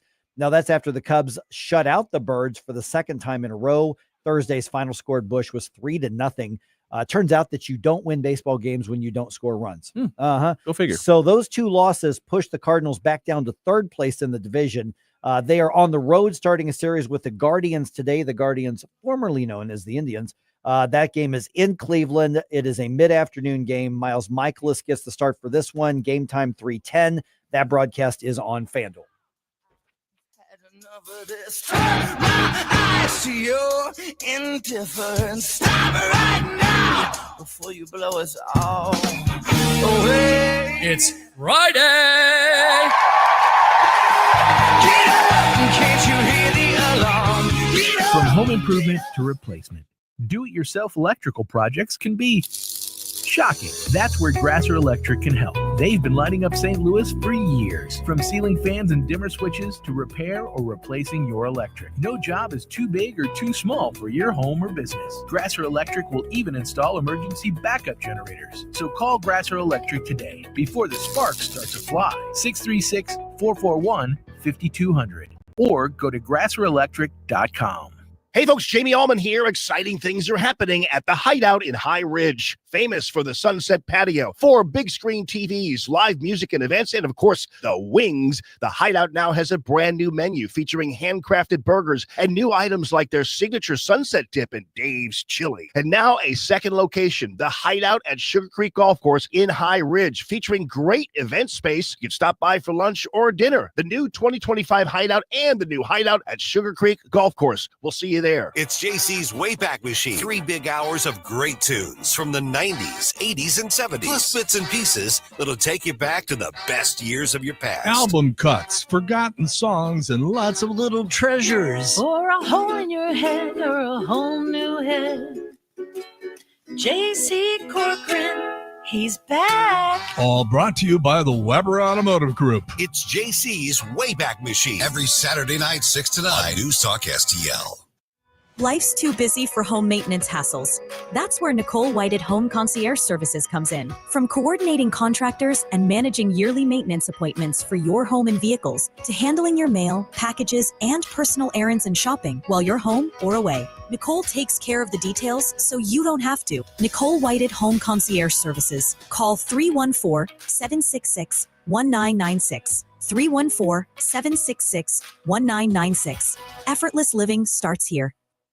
Dude, this house is perfect. Crumbs everywhere, sticky counters. I've already texted the colonies. Sweet, I'll bring my 500 cousins. This'll be the biggest ant rager of the summer. Let's party! Wait, oh, what's that sound? Oh, no, it's those trucks with the green wheels. Party's over, man. Party's over. This is Derek, the owner of All Solutions Pest Control. We'd love to help you out. Give us a call today for a free estimate at 636-486-7888. If a pest-free home is your goal, call All Solutions Pest Control. This is 1019 and 94.1. I have to tell you, if this is how they're going to behave, I'm rethinking my position. News Talk STL. The 80s. Excellent. Never been a decade like it. Never will be. It's Flashback Friday.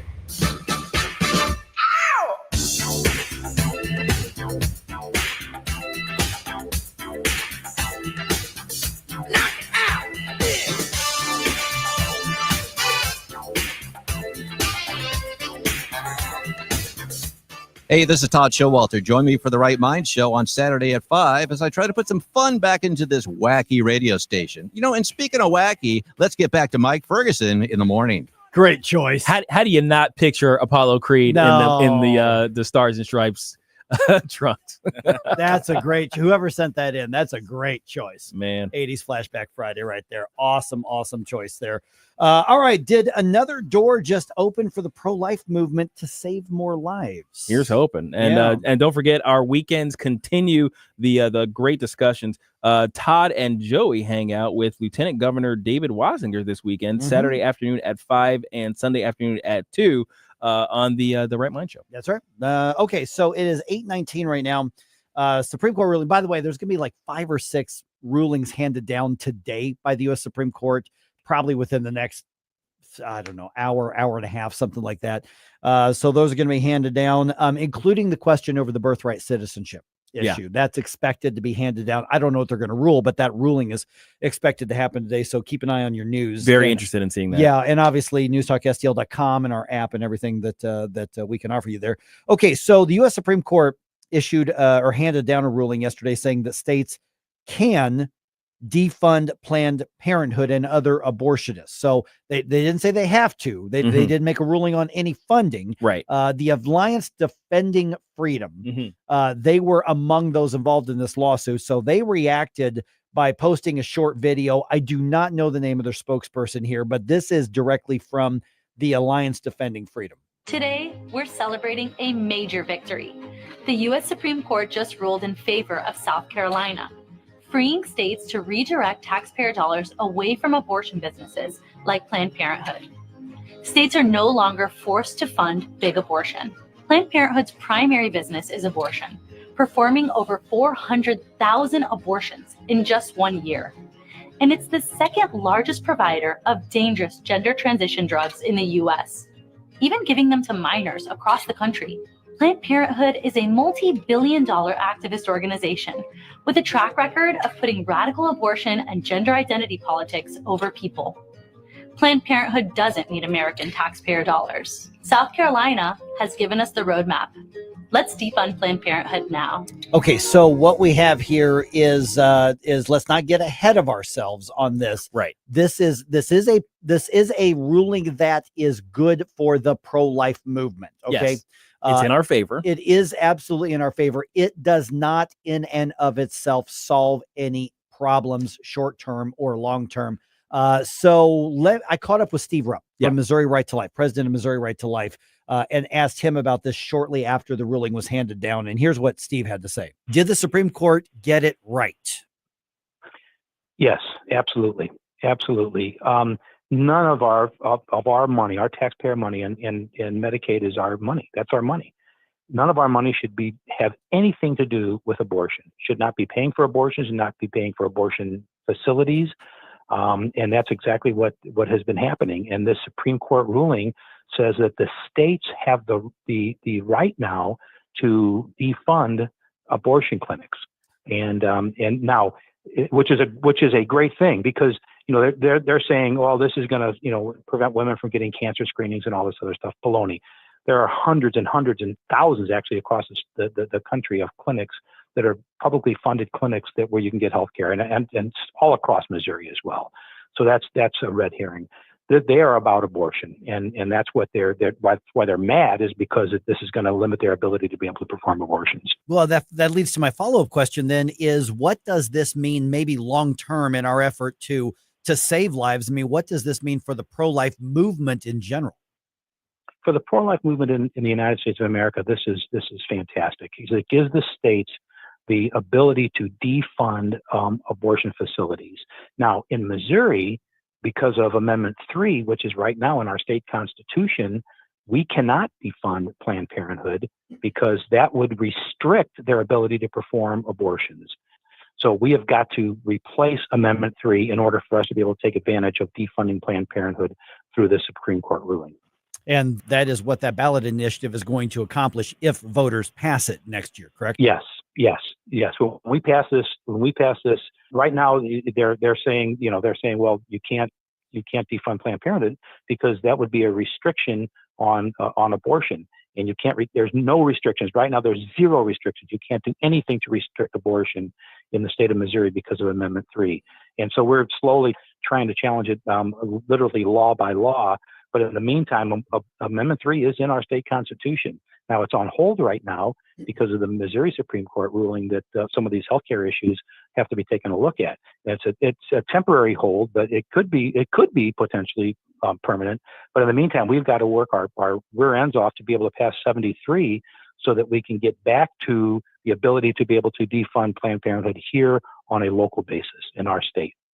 Okay, so really what we've got here is the ruling that opens the door, because what was at stake, and we've seen these lawsuits in Missouri, we've seen it as Medicaid, Medicare, and Planned Parenthood and other abortionists arguing because this is a government program, we provide some health-ish services, and in addition to that, they provide the killing services, that you must pay us. You cannot discriminate against us because we offer abortions. And what the ruling says is no, states have the purview to make that decision on their own. The Supreme Court did not rule that Planned Parenthood cannot get the funding. Right. They just ruled that states have the right to make that decision. It's very interestingly enough, the kind of construction here is very similar to what happened when Roe v. Wade fell. The Dobbs decision, the Dobbs decision, which overturned Roe v. Wade. Basically, that it cleared at the federal level state action. Right. But now you have to take the state action. And that's kind of the situation we find ourselves in right now. Is that okay? Well, there are no federal impediments now to removing Social Security or what do you call it? Medicaid funding, Medicare funding, Medicaid basically from Planned Parenthood. But now there's still the fact that Missouri's own law is an impediment to us to get that, and we have to clear it away. We have to clear that and that's what Amendment 3 out. Yeah, and that's what Steve was talking about. Is we've told you that there's already an agreed upon plan to put this on the ballot, basically completely repeal Amendment 3 and replace it with something else. Now, again, there's going to be some pro-life activist out there who says this isn't good enough. Our laws before completely, which is true that it's not as stringent, right? But listen, the lawmakers and the advocacy groups have done the public polling. They've done the real stuff, not the push polls. Right. They have found how far we can go to protect life and still get past. They found the political sweet spot for this particular issue in Missouri. As far as we can possibly go. But we have to pass that. Is it perfect? No. Nobody is going to argue that it is. Nobody. But is it something has to be? Now, keep in mind, we're talking a year and a half down the road. We're talking nearly a year and a half down the road. We're talking August or November of 2026. Right. Is when we're going to be voting on this. And so that's the political side of it. And tens of millions of dollars are going to be spent on this. Oh, yeah. Considering how much money they spent on getting Amendment 3 passed, protecting Amendment 3 is going to be an even bigger deal to them. Absolutely. So I imagine, if not 1.5 times, twice as much money as what they spent on Amendment 3 is coming into this state to defend Amendment 3. My guess is you're absolutely right about that. And so that's part of this. But what we cannot do is wait to say, well, let's win this election next year. In the meantime, lives are at risk. Lives are being lost. We know that that's happening, which is why you also have to step out of the politics side of it. Because I know there's so many people who mean so well and are dedicated in our pro-life views, but we think it begins and ends in politics, and it's not. Right. That's why you've got birthright. That's why you've got reach as well. I know that Thrive is trying to rebuild. I don't know if they're going to be able to do it or not, but we know Reach is delivering phenomenal services. Right now. Right. Literally as we speak, probably literally as we speak right now. Their doors are open. So we need to make sure that in addition to making sure we're trying to convince people to vote the right way in a year and a half, that right now we are providing the resources and the care and the compassion to the girls and the women who are making the decision on whether or not to take a life. Right. Because like you said, it's a year and a half. How many lives can you save in a year and a half? Yeah. These women are going to have the potential. They have the opportunity to end the lives of their children in this year and a half. Right. It's like those lives matter. Yes. They have to be saved. And the lives of the women have to be helped. They have to be supported in order for them to understand or to feel that they can bring these children into the world. Because part of the thing, and they've done these types of research too, the reason women choose to end their pregnancies very often is simply a lack of support. Yeah. They just feel a lack of support. It takes very little to provide as the support that they would feel comfortable with to prevent them from killing their own child. So Google search Reach Reproductive Health. Yeah. Look them up. They're at the forefront right now in Missouri. $25 makes a big difference. Absolutely. Like this, and Birthright is still around as well, as I mentioned them before. And there's a lot of different pro-life organizations. But we also need to just understand we need to supplement the politics, and we need to do the real person to person. And you know what? That's the harder work. Oh, absolutely. That's the harder work. The person to person, the heart to heart, brain to brain, that sort of emotional thing. But there are people on the front line saving lives right now. So before we can win the political battle, let's win the battle for life and culture as well. All right. Nick Schroer, he's got another new show coming up here on the station. He just keeps adding jobs. Adding stuff because he's got so much spare time. We're going to talk to him right around 8:34.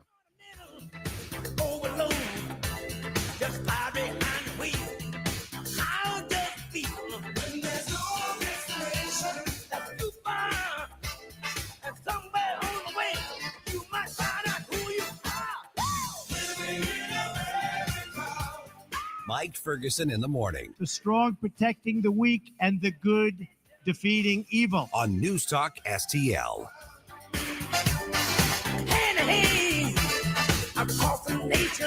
From the Michaels Flooring Outlet Weather Center. Great news. The temperatures are coming down a little bit. Highs today only reaching about 91 degrees. Still humid out there, so it'll feel like the upper 90s when you step out.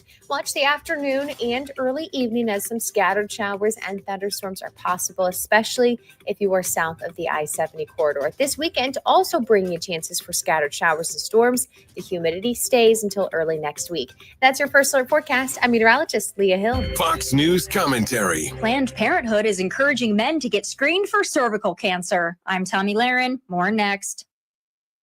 I'm alpine skier Michaela Schifrin. I've won the most World Cup ski races in history. But what does success mean to me? Success means discipline. It's teamwork. It's the drive and passion inside of us. And it's why Stifel is one of the fastest growing global wealth management firms in the country. If you're looking for success, surround yourself with the people who will get you there. If you're an advisor or investor, choose Stifel, where success meets success. Stifel Nicholas and Company Incorporated. Member SIPC and NYSE. Past performance is no indication of future results. Investing involves risk. Consult a financial advisor before making any investment decisions. Last couple of years, Democrats have been asked to define woman, and they can't do it, mostly for emotional reasons, or so I thought. Come to find out, they actually might not really know what a woman is, and neither does Planned Parenthood, because they're encouraging men to get screened for cervical cancer. The Planned Parenthood branch of Southern New England is celebrating Men's Health Month by encouraging them to screen a body part they do not have for a cancer they cannot get. Of course, they are referring to trans men, which are actually women, and therefore have a cervix. Still, this whole charade is ridiculous, and their flyer promoting this screening features a topless woman with mastectomy scars, or as they hope you'll call it, a trans man. So this is not only delusional, it's also supremely insensitive to women who undergo a mastectomy because they have breast cancer, not because they think they are men. I am truly and utterly disgusted. I'm Tommy Laren, and you can watch my show, Tommy Laren is Fearless, at Outkick.com. Taste the difference that fresh local makes. Anthony's Produce supports our local farmers by bringing you the finest locally grown produce in town. From the juiciest peaches and melons to the sweetest corn and ripest tomatoes, we've got it all. Plus, discover our amazing selection of locally made jams, salsas, pickles, and fresh sourdough breads. Open 7 days a week, Monday through Saturday, 7 to 6:30, and Sundays, 8 to 5. 701 Jungerman Road in St. Peters, or visit anthonysproduce.com. Tony Colombo here for my dentist, Dr. Matt Boscia at New Creation Dental Care, the one-stop shop for all your family's dental needs. And Dr. Boscia is always expanding his services, now including the incredible all-on-4 full arch implant procedure, full mouth restoration that can give you back your smile in as little as 1 day. No more suffering with damaged or missing teeth or poor fitting dentures. You can see some amazing smile makeovers, learn more about the all-on-4 procedure, and see everything Dr. Boscia can do right now at newcreationdentalcare.com. Transform your furry friend at Dapper Dog. Personalized grooming for dogs and cats of all breeds, featuring creative color treatments and luxurious spa services with quick turnaround and one-on-one care. Let your pup play all day in our Bark Park Monday through Friday. Need overnight boarding? We accept only 10 families at a time for truly personalized care. No extra charges for playtime, medication, or potty breaks, so your pet gets the attention they deserve. In St. Peters and in Troy, or at youdapperdog.com. That's youdapperdog.com. St. Charles County, get ready. Smoke 70 is now open in St. Peters. Grand opening specials that'll make you say, holy smoke. 420 pre-rolls for just $4.20. Eighths for only $20. Full ounces at an incredible $70. Mention News Talk STL and get one free pre-roll. 92 Spencer Road, St. Peters. Call 636-248-2792. Smoke 70. Once you see our prices, it's enough to say, holy smoke. Conservative talk for St. Louis. It's your patriotic right and duty. The government needs to step up and do its job. This is News Talk STL. It's well-balanced conversation. News, analysis, opinion. The 80s. Excellent. Never been a decade like it. Never will be. It's Flashback Friday.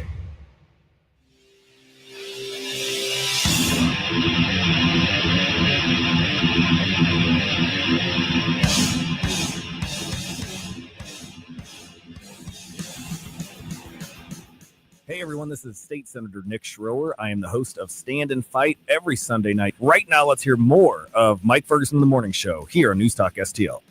By the way, you don't have to wait till Sunday night to hear Nick. We'll tell you about that in just a second. All right, we're only getting better around here. Patriot Radio on News Talk STL is growing, and this time we are putting the spotlight on St. Charles, just like we do for Jefferson County, just like we do for St. Louis County.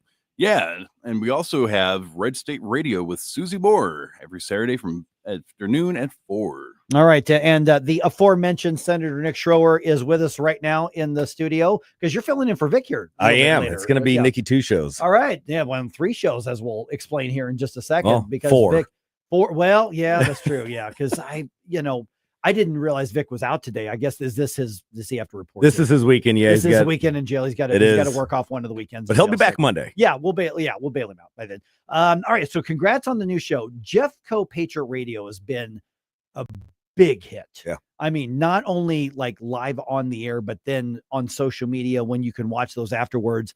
Mark Harder now has the St. Louis County Insider. And it was a matter of time. We had to do this for St. Charles County. And you're leading up that one. Yeah, myself, I'm the new chair of the Freedom Caucus. I know you said I've got no spare time. Right. I've got the shirt company, the law firm, got 2 girls, and an actual job. So it's very important that we represent St. Charles County, what's going on out there. On Stand and Fight on Sunday nights, it's really fun. It's informative, but it kind of sticks to what's happening in the Missouri Capitol and in D.C., and we're going to dig down deeper than that with St. Charles County Patriot or St. Charles Patriot Radio. We had Tom Shaw, who's going to be on, who you've got signs everywhere. He's like the godfather of St. Charles. And we've got the historian for Cottleville, one of the oldest cities, who's also our 51st sheriff, Scott Lewis, and Mark Sutherland, who I know has been in here time and time again. We're going to be talking about a bill that the governor signed yesterday. That's very important to him and our region, and it's co-hosted by our good friend, Freedom Caucus member Richard West. Yeah, who was in the House. Yeah, he's in the House. Yeah, he's actually my state rep, former mayor of New Melly, former police officer. So it's going back to the roots and getting the grassroots involved, bringing them on air. It's going to be a really fun show. Backing up Jeffco Patriot Radio, we're going to be Sundays at 1 p.m. Yeah, and if Mark Sutherland brings gifts, that's a very good thing. I told him he has to. Yes. He's got really good gifts. He's got great gifts. Just so you know, he works with whiskey and stuff like that. Just saying. All right. He makes some really good stuff that if you haven't had it yet, Stolock whiskey. It's really good. It's Gaelic. When you put the 2 words together, it means holy water. Yeah. No, that's what, like, if you hear Scotch, and Scott being of Scottish descent myself, Scotch, they literally refer to that as Scottish water. Yeah, over there. It brings people together like none other. Yes, and it's something that the bill that was signed by the governor includes a piece that we in Missouri are going to be able to tap into our Gaelic roots and start competing with Kentucky when it comes to the bourbon scene. Yeah. Okay. All right. So regarding the governor and the decisions in the state government here, we've been talking because now I don't know if you saw that Missouri Independent article. Oh, I saw it. Yeah. So the Chiefs and the Missouri Independent, obviously left of center, entity. Follow them on Blue Sky if you want. They're saying, which is completely predictable. We knew this was going to happen. Patrick Tuohy from the Show Me Institute. I've already said a couple times on the air today. Patrick Tuohy's been proven right. You and the remaining members of the Freedom Caucus have been proven right. About this. And that is the chief said, basically ordered the state government to give him a corporate welfare package. The majority of the government legislature did. And now they say, okay, I'm taking that across Kansas and we're going to keep negotiating.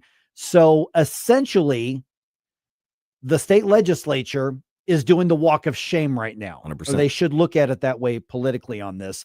You voted against this. You were in the right side of this, or the correct side of this.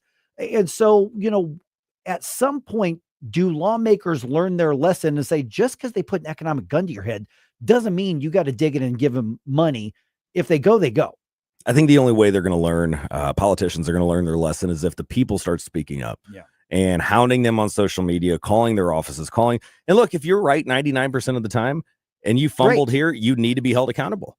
And just as if I screw up, I want people to hold me accountable. I tell my wife that all the time. Hey, let's communicate here to make sure I'm not continuing down a bad path.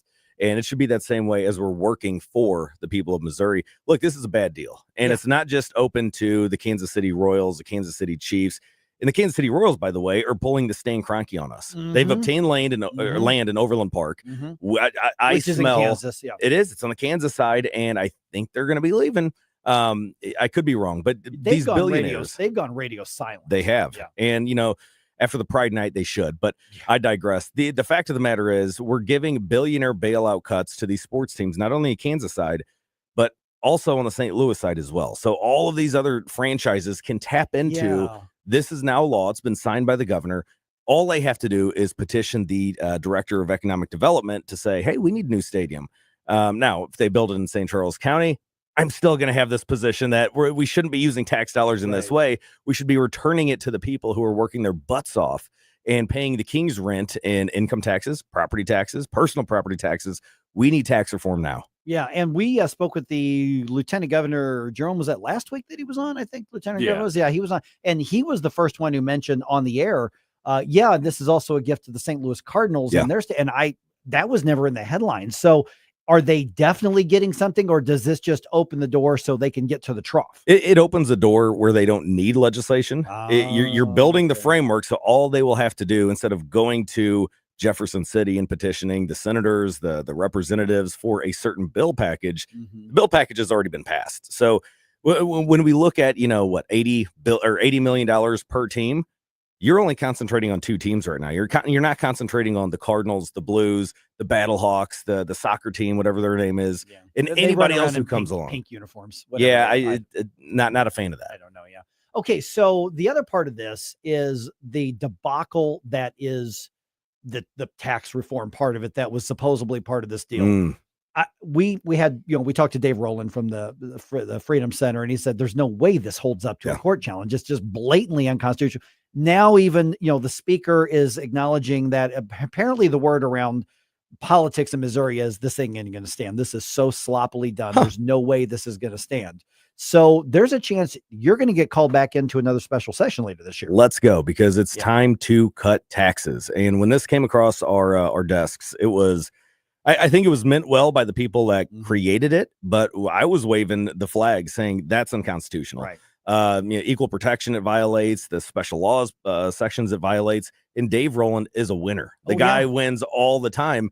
And sometimes he appeases the legislature by coming up there saying, yeah, you guys are on the right track. And other times he waves the flag just like I did, saying this is going to be challenged. It's going to be taken out. And guess what's going to continue going to the governor's desk and into our statute books is this funding mechanism for the billionaires. So I hope we get a comeback. I hope we scrap everything that we did and get serious about cutting taxes, not just for billionaires, but for the hardworking Missourians. And the corporate welfare thing, I mean, that's a done deal. I mean, that's you're not going to, but the tax relief part of it, which apparently that's what has to be addressed, what can get done. And now the leverage isn't quite there, because before that was what we were told is the deal was, well, we'll give you this if we get the corporate welfare part of this.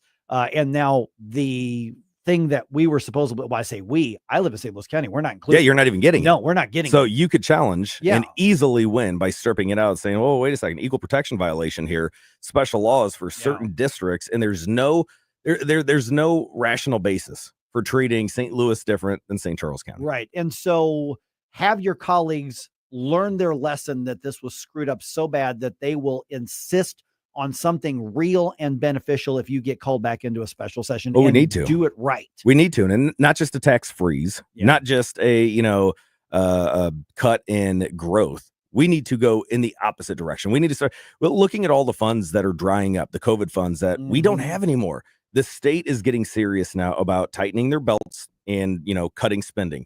Great. But let's also cut taxes. Let's do it all and return the money back to the people. It's been a proven success that they know how to spend it better than we do. Without a doubt. All right.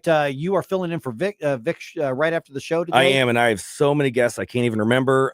We've got Dr. Molly James, Jim Avery, Susie Moore, Richard West, Larry Connors, everybody.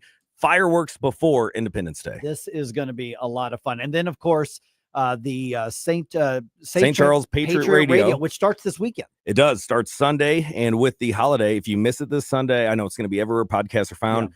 It's going to re-air next weekend. We're working on a really big show for the second one. Nice. That is St. Charles Patriot Radio, airing 1 o'clock on Sunday. Stick around for Stand and Fight, 6 to 8 p.m. on Sunday as well. All right, Nick, pleasant surprise. I didn't realize you were going to be in the studio, so great to have you here, man. Thanks I'll so be much. here until afternoon. Sounds good. God bless you all. I won't be gone. I'm leaving. All right, 314-912-1019. I love it when I hear the elected officials go, told you, now you need to hold us accountable on that. By the way, Nick was on the correct side of that. Yes. He fought that really terrible bill. So he was one of the good guys on it. I hope his colleagues learned their lesson, but we'll see. Yeah, now you know I'm such a big fanboy. Yeah.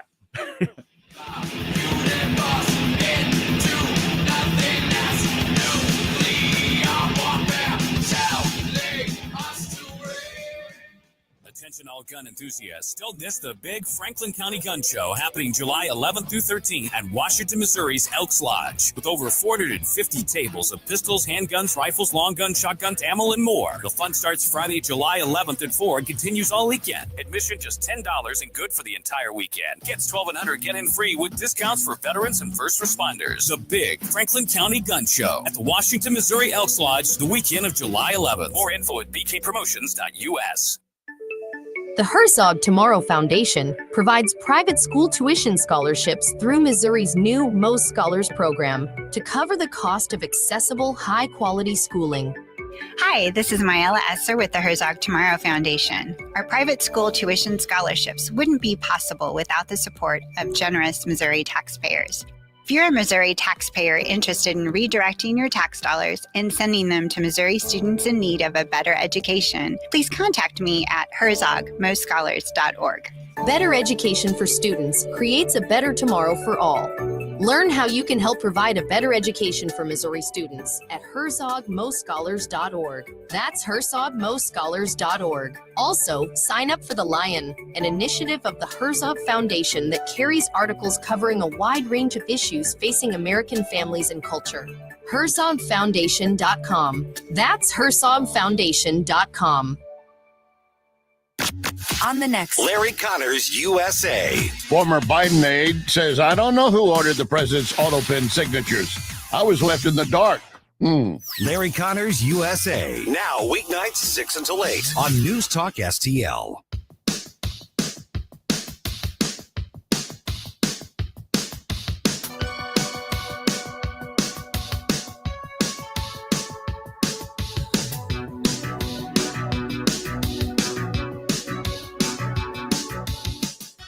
Hi, it's Randy Tobler here.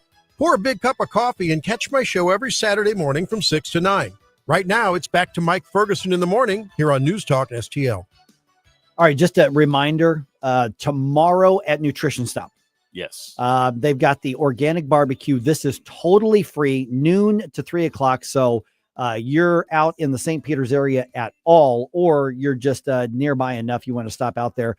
Basically, they're going to be giving away food samples and side dishes and drinks. I'm going to go out there for a while. I'm going to hang out as long as I can without being annoying to everybody.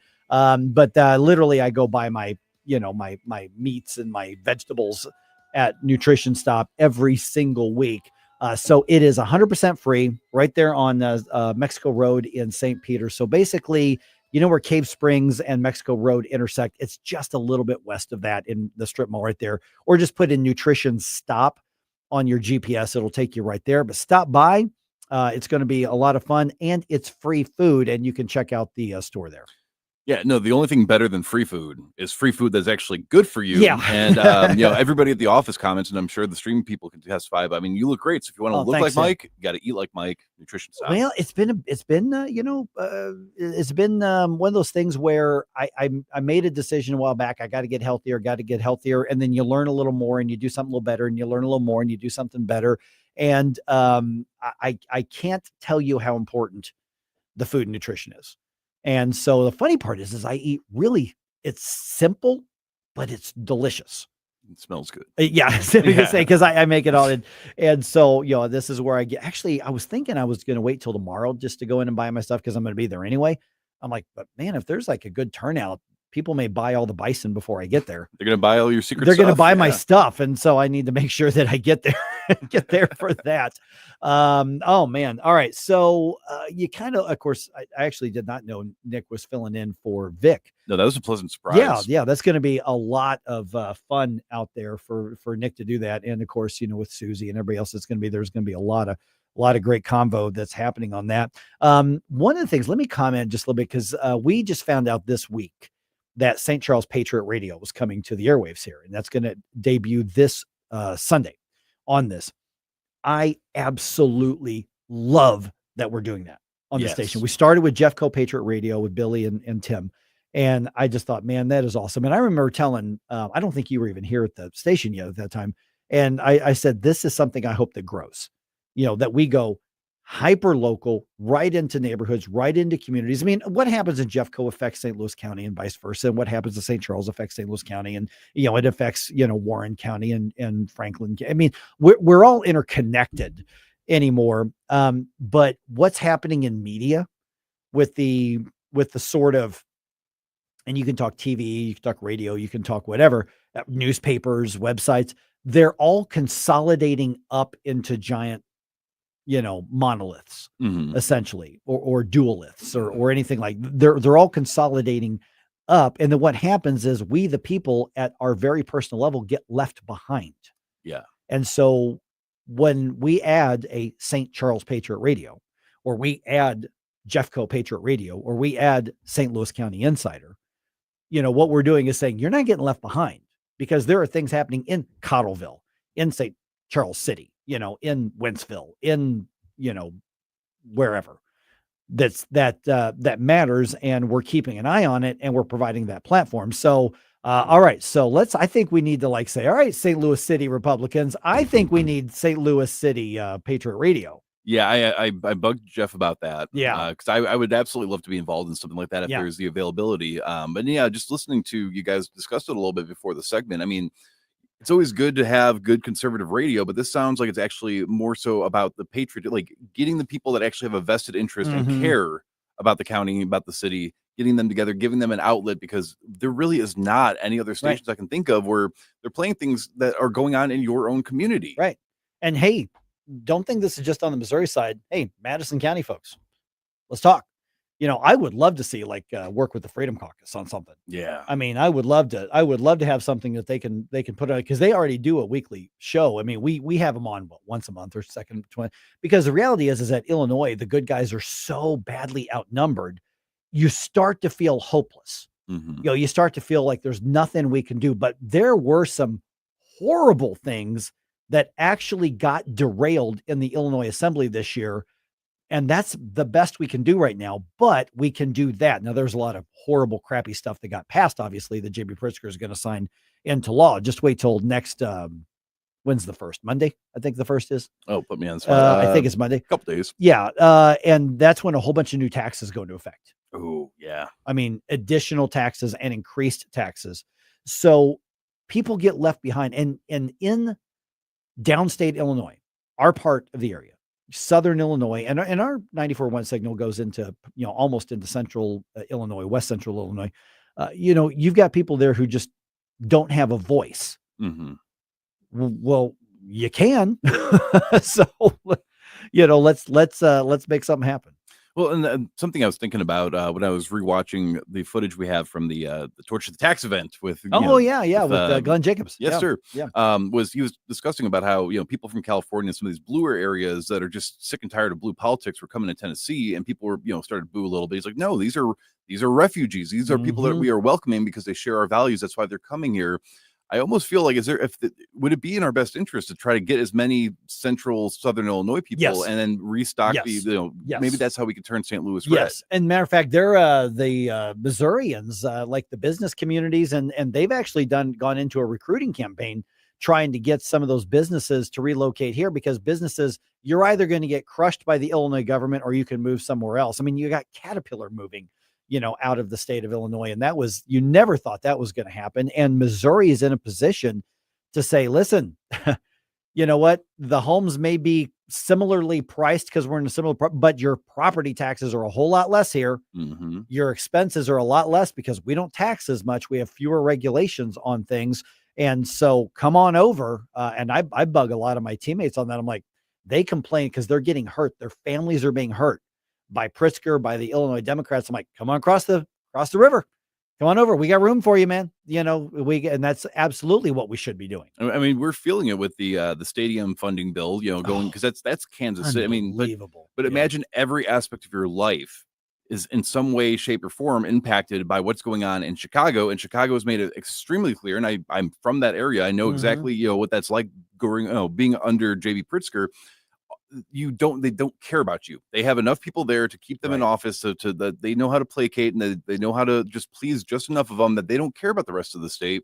So if we're feeling that here, come on over, Southern Illinois. Just leave the liberals back there. I mean, so Senator Nick Schroer and we just, talked about how frustrated we are with what went wrong in that special session and the corporate welfare and the taxes, and all of that is valid. But think about how much of a better position we're in.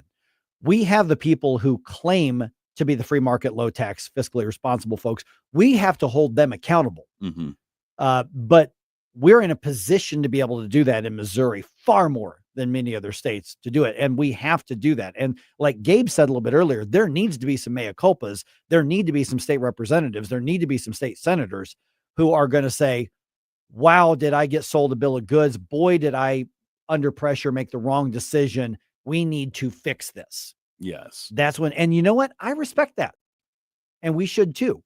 And so, but if somebody wants to, put their hand over their eyes and try to walk away and don't look at me until campaign season, you say, vote for me because the other side is fiscally irresponsible. What about this multi-billion-dollar deal that you voted for to hand money to billionaires? And that's something that I really appreciate about being a Missourian is, like Congressman Bob Onder, like Lieutenant Governor David Wassinger, like, of course, Senator Nick Schroer, like Tim Jones. They all say, here's how you can get involved, make your voice heard. Do not let the fire up from under the pants of our representatives. They work for you, not the other way around. And, hold us accountable, hold us to our promises. And you don't hear that coming out of the Illinois side of things. No. You don't hear that coming out. They don't need to, but I mean, with how many people are in that state that are just fed up that they're going to go along with it anyways, because that's the status quo. That's what's normal to them. I think we could maybe potentially, hopefully set the example that we, the people, still have a voice and we can use that voice to power. And that's going to be how we get our way. All right. Of course, just ahead here, Vic Porcelli Show, guest hosted by the one and only Senator Nick Schroer right here on 101.9 94.1 News Talk STL. I'm serious. Come on out to Nutrition Stop tomorrow. I'm going to try to get there noon, 12:30, something like that, but I'll be around for, good hour and a half. So come on out, say hi, but free food and drinks from 12 noon to 3 o'clock tomorrow at Nutrition Stop.